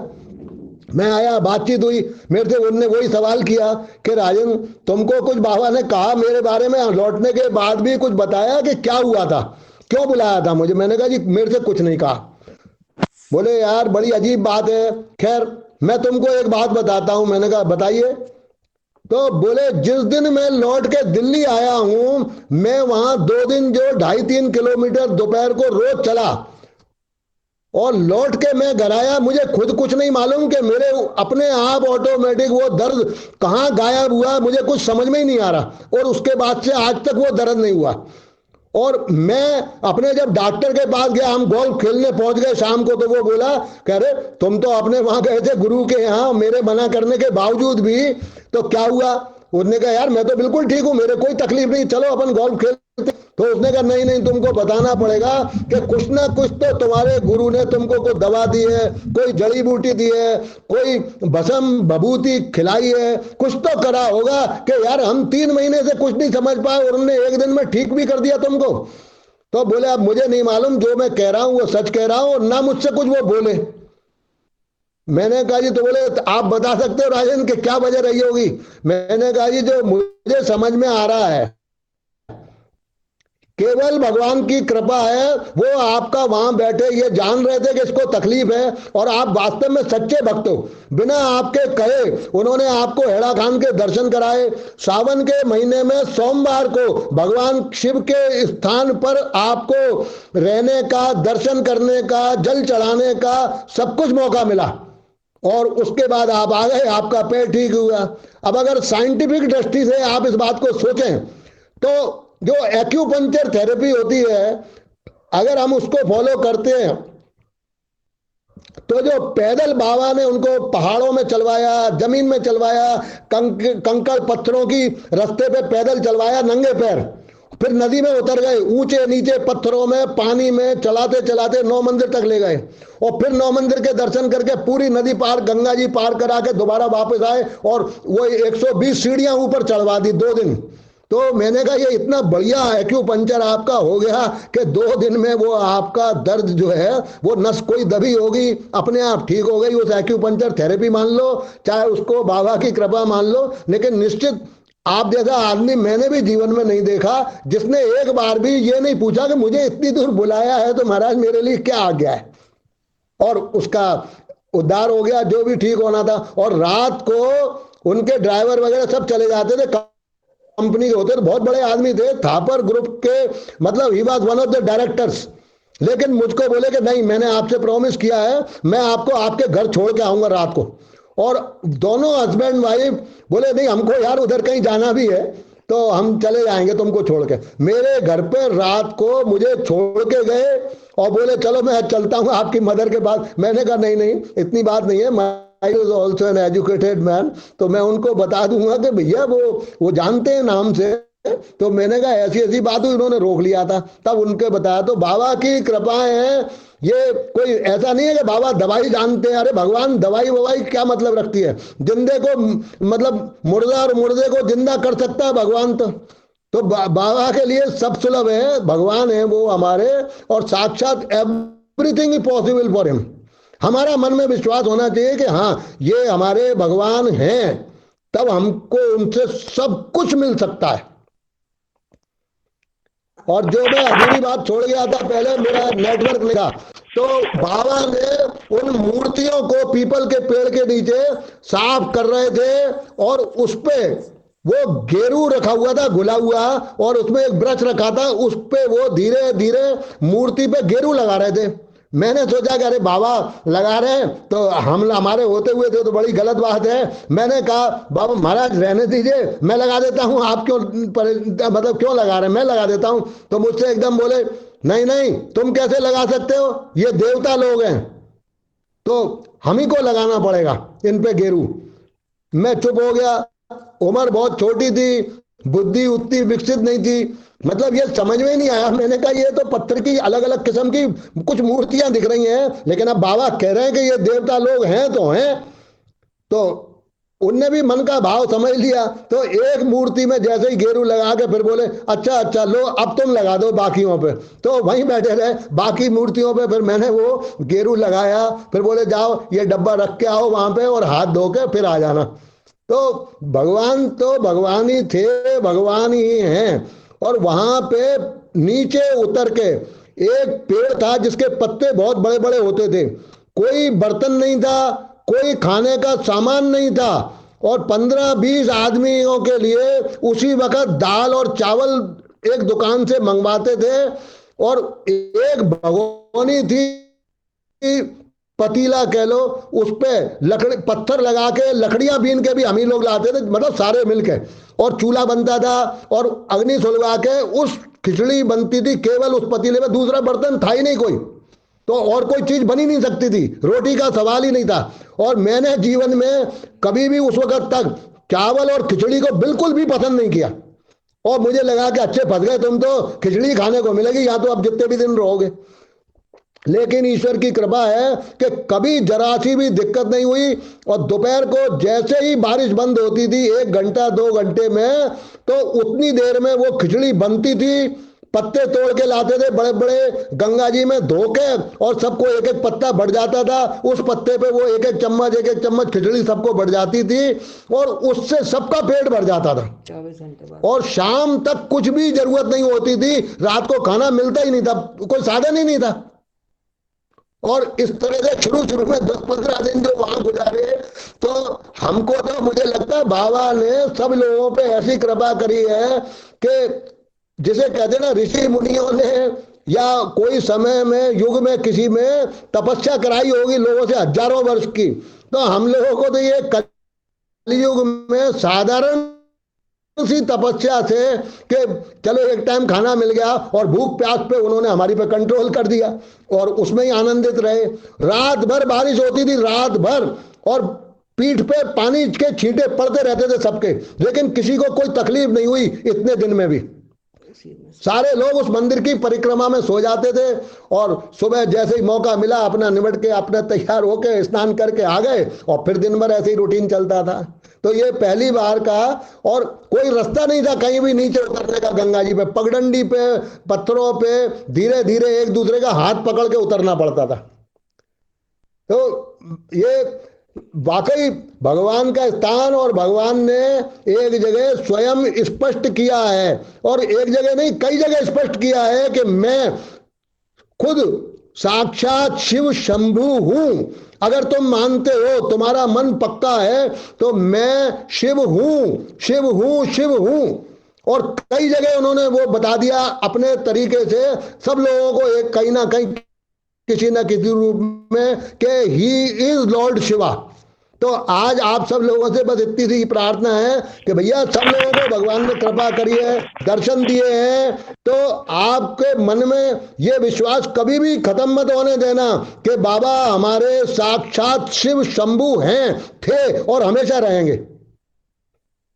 मुझे कुछ कहना है। भाग्यवान है, जो लाखों हजारों वर्षों की तपस्या के बाद जिनको दर्शन नहीं होते थे, उनको स्वप्न में घर बैठे बिस्तर में दर्शन हो रहे हैं, उनको घर बैठे सब कुछ हो रहा है। और यहाँ इस तरह से एक दूसरे के बड़े आराम से हम सब एक दूसरे की शक्ल देख के, एक दूसरे की बातें सुन के भगवान की आनंदित हो रहे हैं। ये सब भगवान की दया है, हमेशा रहेगी। बस हमको अपना विश्वास अटल रखना है। मुझे भी कुछ कहना है, हमको ये मान के चलना है कि भगवान है। मुझे भी कुछ कहना है। तो मेरे भी मुझे कुछ कहना है। आप दर्द मेरे हाँ, भी क्या जरूर आप बताएं भैया। मेरे बहू के जब बच्चा होने वाला था, तो मेरे 2 महीने से मेरे पीठ में दर्द था और मैं बिल्कुल बेड रेस्ट पे थी। एक तरह से मैं उठ के कुछ काम नहीं कर सकती थी, सिर्फ नहाने के अलावा, उसके अलावा मैं कोई काम नहीं करती थी। तो एक दफे मुझे जैसे ये मेरे पोता हो गया था, उसके बाद मुझे बाबा दिखे, जैसे अपने बद्रीनाथ में नहाने का कुंड है ना, वहां पे बैठे बाबा जी। तो हाँ। मैंने हमारे पंडित जी से पूछा, मैं पंडित जी बाबा दिखे और मैं बद्रीनाथ पे मैं नहाने वाले कुंड के पास बैठे थे, तो बोले वो नहाना चाहते हैं। तो मैं क्या करती थी कि मैं सोमवार का व्रत करती थी, लेकिन मैं जल चढ़ाने मंदिर नहीं जाती थी। पहले जाती थी तो, लेकिन मंदिर दूर पड़ता था, अब पैदल पैदल हाथ में लोटा लेके जाने में थोड़ी सी आ जाती थी, अरे कौन जाएगा, चलो यही कर लो। तो मेरे को पंडित जी बोले कि बाबा नहाना चाहते हैं। तो मैंने, आप मानोगे नहीं, मेरे घर से और हमारे पंडित जी अम्बावाड़ी के से मैंने फोन से उनको वो करवाया संकल्प, कि मैंने कहा पंडित जी आप संकल्प कर दो कि मैं महीने में 1 रुद्री 5.25 किलो दूध की, गाय के दूध की कराऊंगी और साल भर तक कराऊंगी। मैंने कहा ये मेरा दर्द जो भी है तकलीफ मिट जाए। आप मानोगे नहीं, मैंने वो संकल्प सिर्फ फोन पे कराया था। उन्होंने बोला तू वहां पे बैठ के हाथ में जल ले ले, मैं यहाँ से कर देता हूँ। मैं कहा ठीक है, क्योंकि मेरी स्थिति नहीं थी कि मैं ड्राइव करके वहां दूर जाऊं। मतलब सिर्फ फोन पे संकल्प मैंने कराया और मेरा दर्द मुझे नहीं पता कब गायब हो गया। वो जो मेरा महीनों से दर्द था और मुझे दिन में 3-3 4-4 पेन किलर्स लेनी पड़ती थी, कुछ भी उठने के लिए, जरा सा कुछ काम करने के लिए, मूवमेंट करने के लिए, और वो दर्द मेरा पता नहीं कहाँ गया, मुझे नहीं पता वो कब गया, किस वक्त गया, मुझे नहीं पता वो कब गया। और फिर मैंने साल भर तक रुद्री कराई, महीने की एक छोटी सी, मैं जाती मंदिर में और करवा के आती। लेकिन मेरे पे बाबा की, मतलब मैं ये मानती हूँ कि मैंने बाबा को, देखो एक तो मैं 6 महीने की थी जब मैं आ गई, कटघरी आ गई, जब बाबा की शक्ति पुंज, तो प्रकाश पुंज में दर्शन हुए बाबा के, वो मैंने देखे। फिर जब बाबा आए हेड़ा खान में, तब मैं गई हेड़ा खान, उसके बाद मैं हेड़ा खान गई। फिर जब बाबा जयपुर आते थे तब मैं बाबा को देखती थी, मिलती थी बाबा से। और उसके बाद तो मतलब बाबा हमेशा मेरे साथ ही रहे हैं। नहीं, बिल्कुल सत्य है। आवाज आ रही है हमारी? हम आपकी बात से पूर्णतया सहमत है मीना जी, विश्वास करते हैं, क्योंकि किसी को भी बाबा की बात कोई गलत नहीं बताएगा। जिसके साथ जो बीता है वो ही बताएगा। निश्चित 100% नहीं, 101% सत्य होती है बाबा। जो भी कोई अपन सभी लोगों में से जो भी कोई कहता है बाबा के बारे में, तो वो उसका अनुभव है और निश्चित ही सत्य सत्य सत्य है। हर तरह से सबको विश्वास करना चाहिए और उससे एक दूसरे को प्रेरणा मिलती है, खुशी होती है। ये जो कैलाश गिरवरे रम्य हैं, ये स्वयं बाबा ने अपने श्री मुख से मुझको, जयपुर से अजमेर गए थे और अजमेर में जहां कोई यज्ञ किया था उन्होंने, भागवत सप्ताह का 7 दिन का, वहां पर मुझको स्वयं कृपा करके बताया। मुझसे बोले तुम आज रात को जब लोग आएंगे यहाँ तो तुम सबको बताना महेंद्र बाबा के बारे में। मैंने कहा महाराज मैं तो पिताजी की मृत्यु के बाद वृंदावन ही नहीं जा पाया और मेरे को महेंद्र महाराज के दर्शन भी नहीं हुए वर्षों से, तो मैं तो उनका कुछ भी नहीं जानता, मैं क्या बता पाऊंगा। बोले नहीं नहीं, तुमको जो आता हो वो बता देना। मैंने कहा मुझे कुछ भी नहीं आता महाराज। तो बोले अच्छा तो तुम ये बात बता देना, जैसे कोई घर के बड़े अपने बच्चों को कहानी सुनाते हैं, उस प्रकार से बाबा ने ये मुझको सुनाया कि महेंद्र महाराज को हेड़ा खान विश्व महाधाम में रात को गुफा के पास जब वो निद्रा अवस्था में थे, स्वप्न में आवाज आई, उठे, देखा कहीं नहीं कहाँ से आवाज आ रही है, फिर सो गए। तो दोबारा दिखा कि सामने जैसे क्लास में ब्लैक बोर्ड लगा होता है, ऐसे एक ब्लैक बोर्ड पे एम्बोस किए हुए, मतलब उठे हुए अक्षर, और काय में सोने के अक्षरों में, ये बाबा के वचन थे कि सोने के अक्षरों में ये 9 श्लोक महेंद्र महाराज को दिखाई दिए और उन्होंने देखा, आनंदित हुए, पर सुबह उठे तो वो भूल गए। अब उनको बड़ी अंदर से परेशानी हुई कि यार मैंने ऐसा भी क्या संन्यास ले लिया कि आज मेरे पास एक कागज पेंसिल तक भी नहीं है। अगर होती तो मैं अपने प्रभु का ये रात को दिया हुआ दिव्य प्रसाद कहीं लिख लेता, तो मैं भूलता नहीं इसको। तो उतनी देर में उन्होंने देखा कि एक कोई ऊपर कैलाश की तरफ से पहाड़ से आदमी जा रहा था। तो वो बाबा के पास रुका और बोला, अरे बाबा आप तो कुछ मुझे पढ़े लिखे दिखाई देते हो, अगर कभी कुछ मन करे तो इस पे लिख लेना। उसने मुझे एक कॉपी और एक पेंसिल दे दी उसी दिन सुबह कि ये आप रख लो, अगर आपका कुछ मन करे तो लिख लेना इस पे कभी कुछ। और वो अपना स्कूल चला गया। उस अगली रात को फिर दोबारा उन्होंने प्रार्थना की तो बाबा ने दोबारा उनको उसी प्रकार से वो पूरे के पूरे 9 श्लोक लिखे हुए दोबारा दिखाए, और अगले दिन सुबह उन्होंने वो सारे के सारे फिर लिख लिए। और उसके बाद जब ये दिव्य कथामृत लिखी, सबसे पहले उसमें सबसे प्रथम वही 9 श्लोक लिखे गए हैं। और ये स्वयं बाबा ने अजमेर में पुष्कर जी के पास एक जगह है पिसानगन, वहां पे जिनके यहाँ गए थे वहां पे यज्ञ किया था, और वहां पर अपने श्रीमुख से कृपा करके मुझे खुद स्वयं बताई थी। इसमें कोई दूसरे की कही हुई सुनी हुई घटना नहीं है, पढ़ी हुई नहीं है, स्वयं बाबा के श्रीमुख की बात है। तो ये किसी भी आपत्ति में, किसी भी परेशानी में, किसी भी स्थिति में अगर हमको कभी ऐसा लगता है कि हमको भगवान की जरूरत है, तो हमको ये 9 श्लोक पढ़ लेने चाहिए। जिसको याद है 1 बार 2 बार जितना कर सके करे। मैं समझता हूं निश्चित ही भगवान उस पर कृपा करेंगे। बोले बाबा की जय। बोले बाबा की जय। भोले बाबा की जय। जय। बोले बाबा जी जय। भोले बाबा की जय।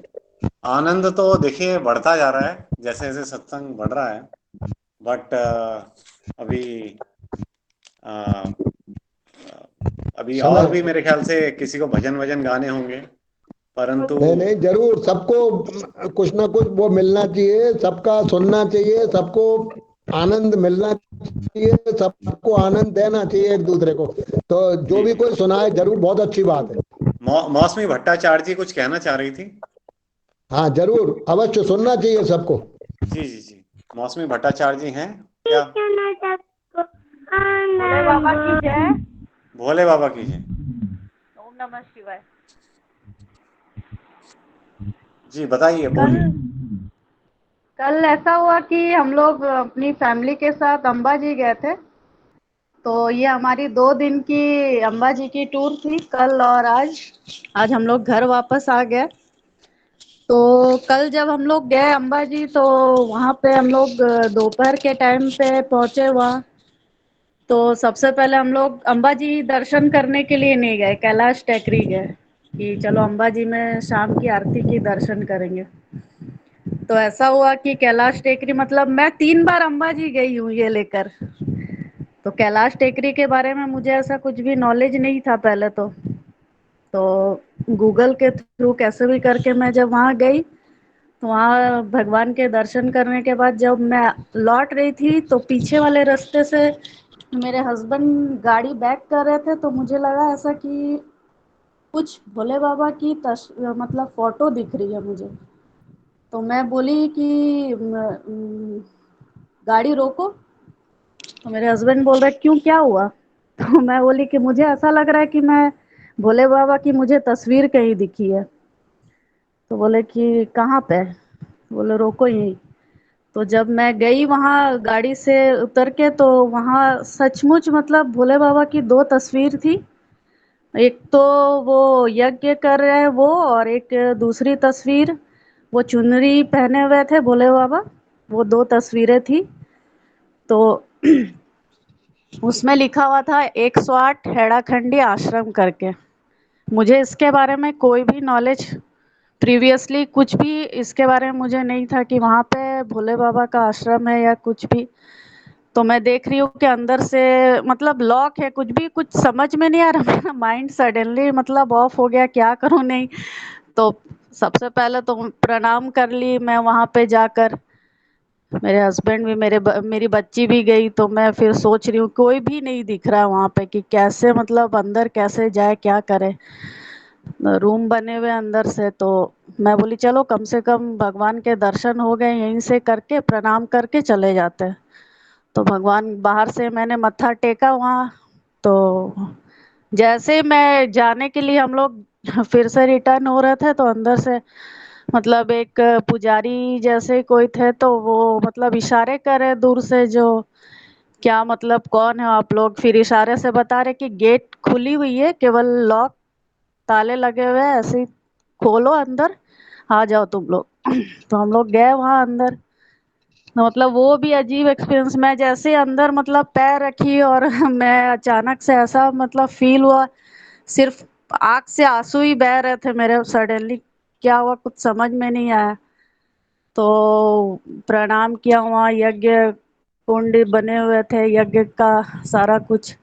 और जैसे आगे गई तो पूरे भोले बाबा की फोटो वोटो है। हमें पता नहीं कहाँ आ गया हम तो कुछ भी पता ही नहीं चल रहा है ये तो कहाँ है। तो फिर वहाँ ऐसा हुआ कि वो बोले कि ऊपर जाओ तुम लोग, वहाँ मंदिर बनी हुई है हेड़ाखंड बाबा जी की, तुम लोग दर्शन कर लो।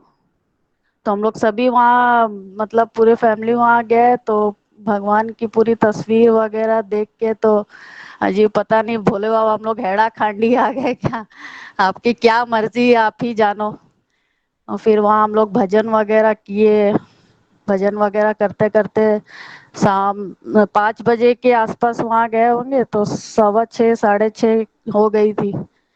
उसके बाद अंबाजी जाते जाते हम लोग की शाम की आरती, जैसे मतलब हम लोग अंदर प्रवेश किए तो आरती तो हो नहीं पाई, मतलब आरती का दर्शन नहीं कर पाए हम लोग। तो सोच रहे थे कि चलो एक चीज हुई, एक चीज तो हुई सबसे बड़ी वाली चीज जो कभी एक्सपेक्ट भी नहीं किए कि मतलब कहाँ जाना था, कहाँ गए और किनसे मिले और क्या हुआ, कुछ भी दिमाग ही नहीं काम किया। उसके बाद फिर वहां से मैं हम लोग सुबह आज अम्बाजी की मंगला आरती के लिए गए। तो एकदम जैसे एंट्री किए वहाँ अंदर वैसे स्टार्ट हुई आरती। बोले चलो बाबा जी कल शाम में सोच रहे थे कि आरती तुम लोगों के दर्शन नहीं हुए तो आज ही करवा देता हूँ। तो ये कुछ वाकया था मुझे बोलना था। और जो भी भोले बाबा तो हमेशा ही साथ रहते ही है सभी के, तो इसके साक्षात प्रमाण देख सकते हैं। मेरे साथ तो बहुत ही घटनाएं पहले भी घटित हुई है जो मैं सत्संग में भी बताई हूँ। भोले बाबा की जय, भोली मैया की जय, ओम नमः शिवाय। भोले बाबा की जय। देखिए अभी समय काफी हो गया है, अपन 5 मिनट का ओम नमः शिवाय का जप करेंगे। सब अपना अपना माइक म्यूट कर देंगे और मन ही मन करेंगे। ठीक है, उसके बाद में त्रिभुवन भाई शांति मंत्र के साथ में समापन करेंगे फिर कार्यक्रम का। ठीक है, चलिए माइक म्यूट करते हैं और 5 मिनट, अभी 10:50 हो रहे हैं, 10:55 तक अपन ओम नमः शिवाय का जाप करेंगे।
भोले बाबा की जय।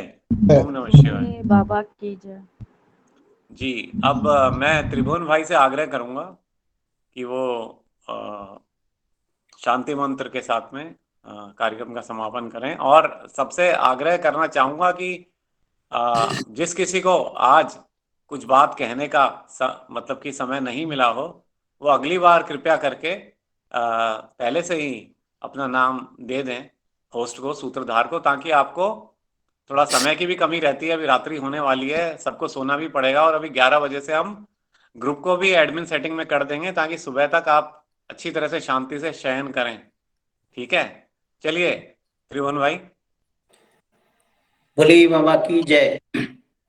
ओम सहनावतु सहनो भुनक्तु सह वीर्यं करवावहै तेजस्विनावधीतमस्तु मा विद्विषावहै। ओम पूर्णमदः पूर्णमिदं पूर्णात् पूर्णमुदच्यते पूर्णस्य पूर्णमादाय पूर्णमेवावशिष्यते। ओम शांति शांति शांति। बोलो श्री हेड़ाखंडी भगवान की जय। परम गुरु श्री की जय। से खान विश्व महाधाम की जय। काशी के पुरादिनाथ श्री काल भैरव की जय। मात की जय। मात की जय। बलि की जय। महामाया की जय। प्रभु जी की जय। बोले बाबा की जय। बोले भैया की जय। सनातन धर्म की जय। अधर्म का नाश हो।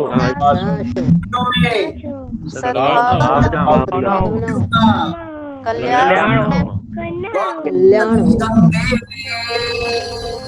हर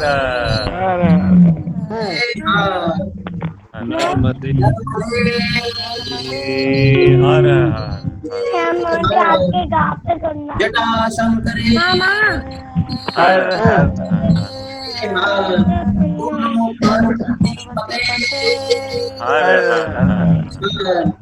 हरे ओम श्री सद्गुरु शांत सदा शिव शंकर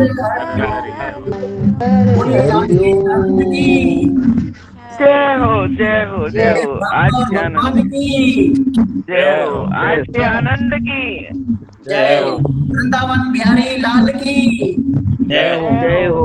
जय श्री राधे राधे राधे राधे। राधे रानी की जय। जय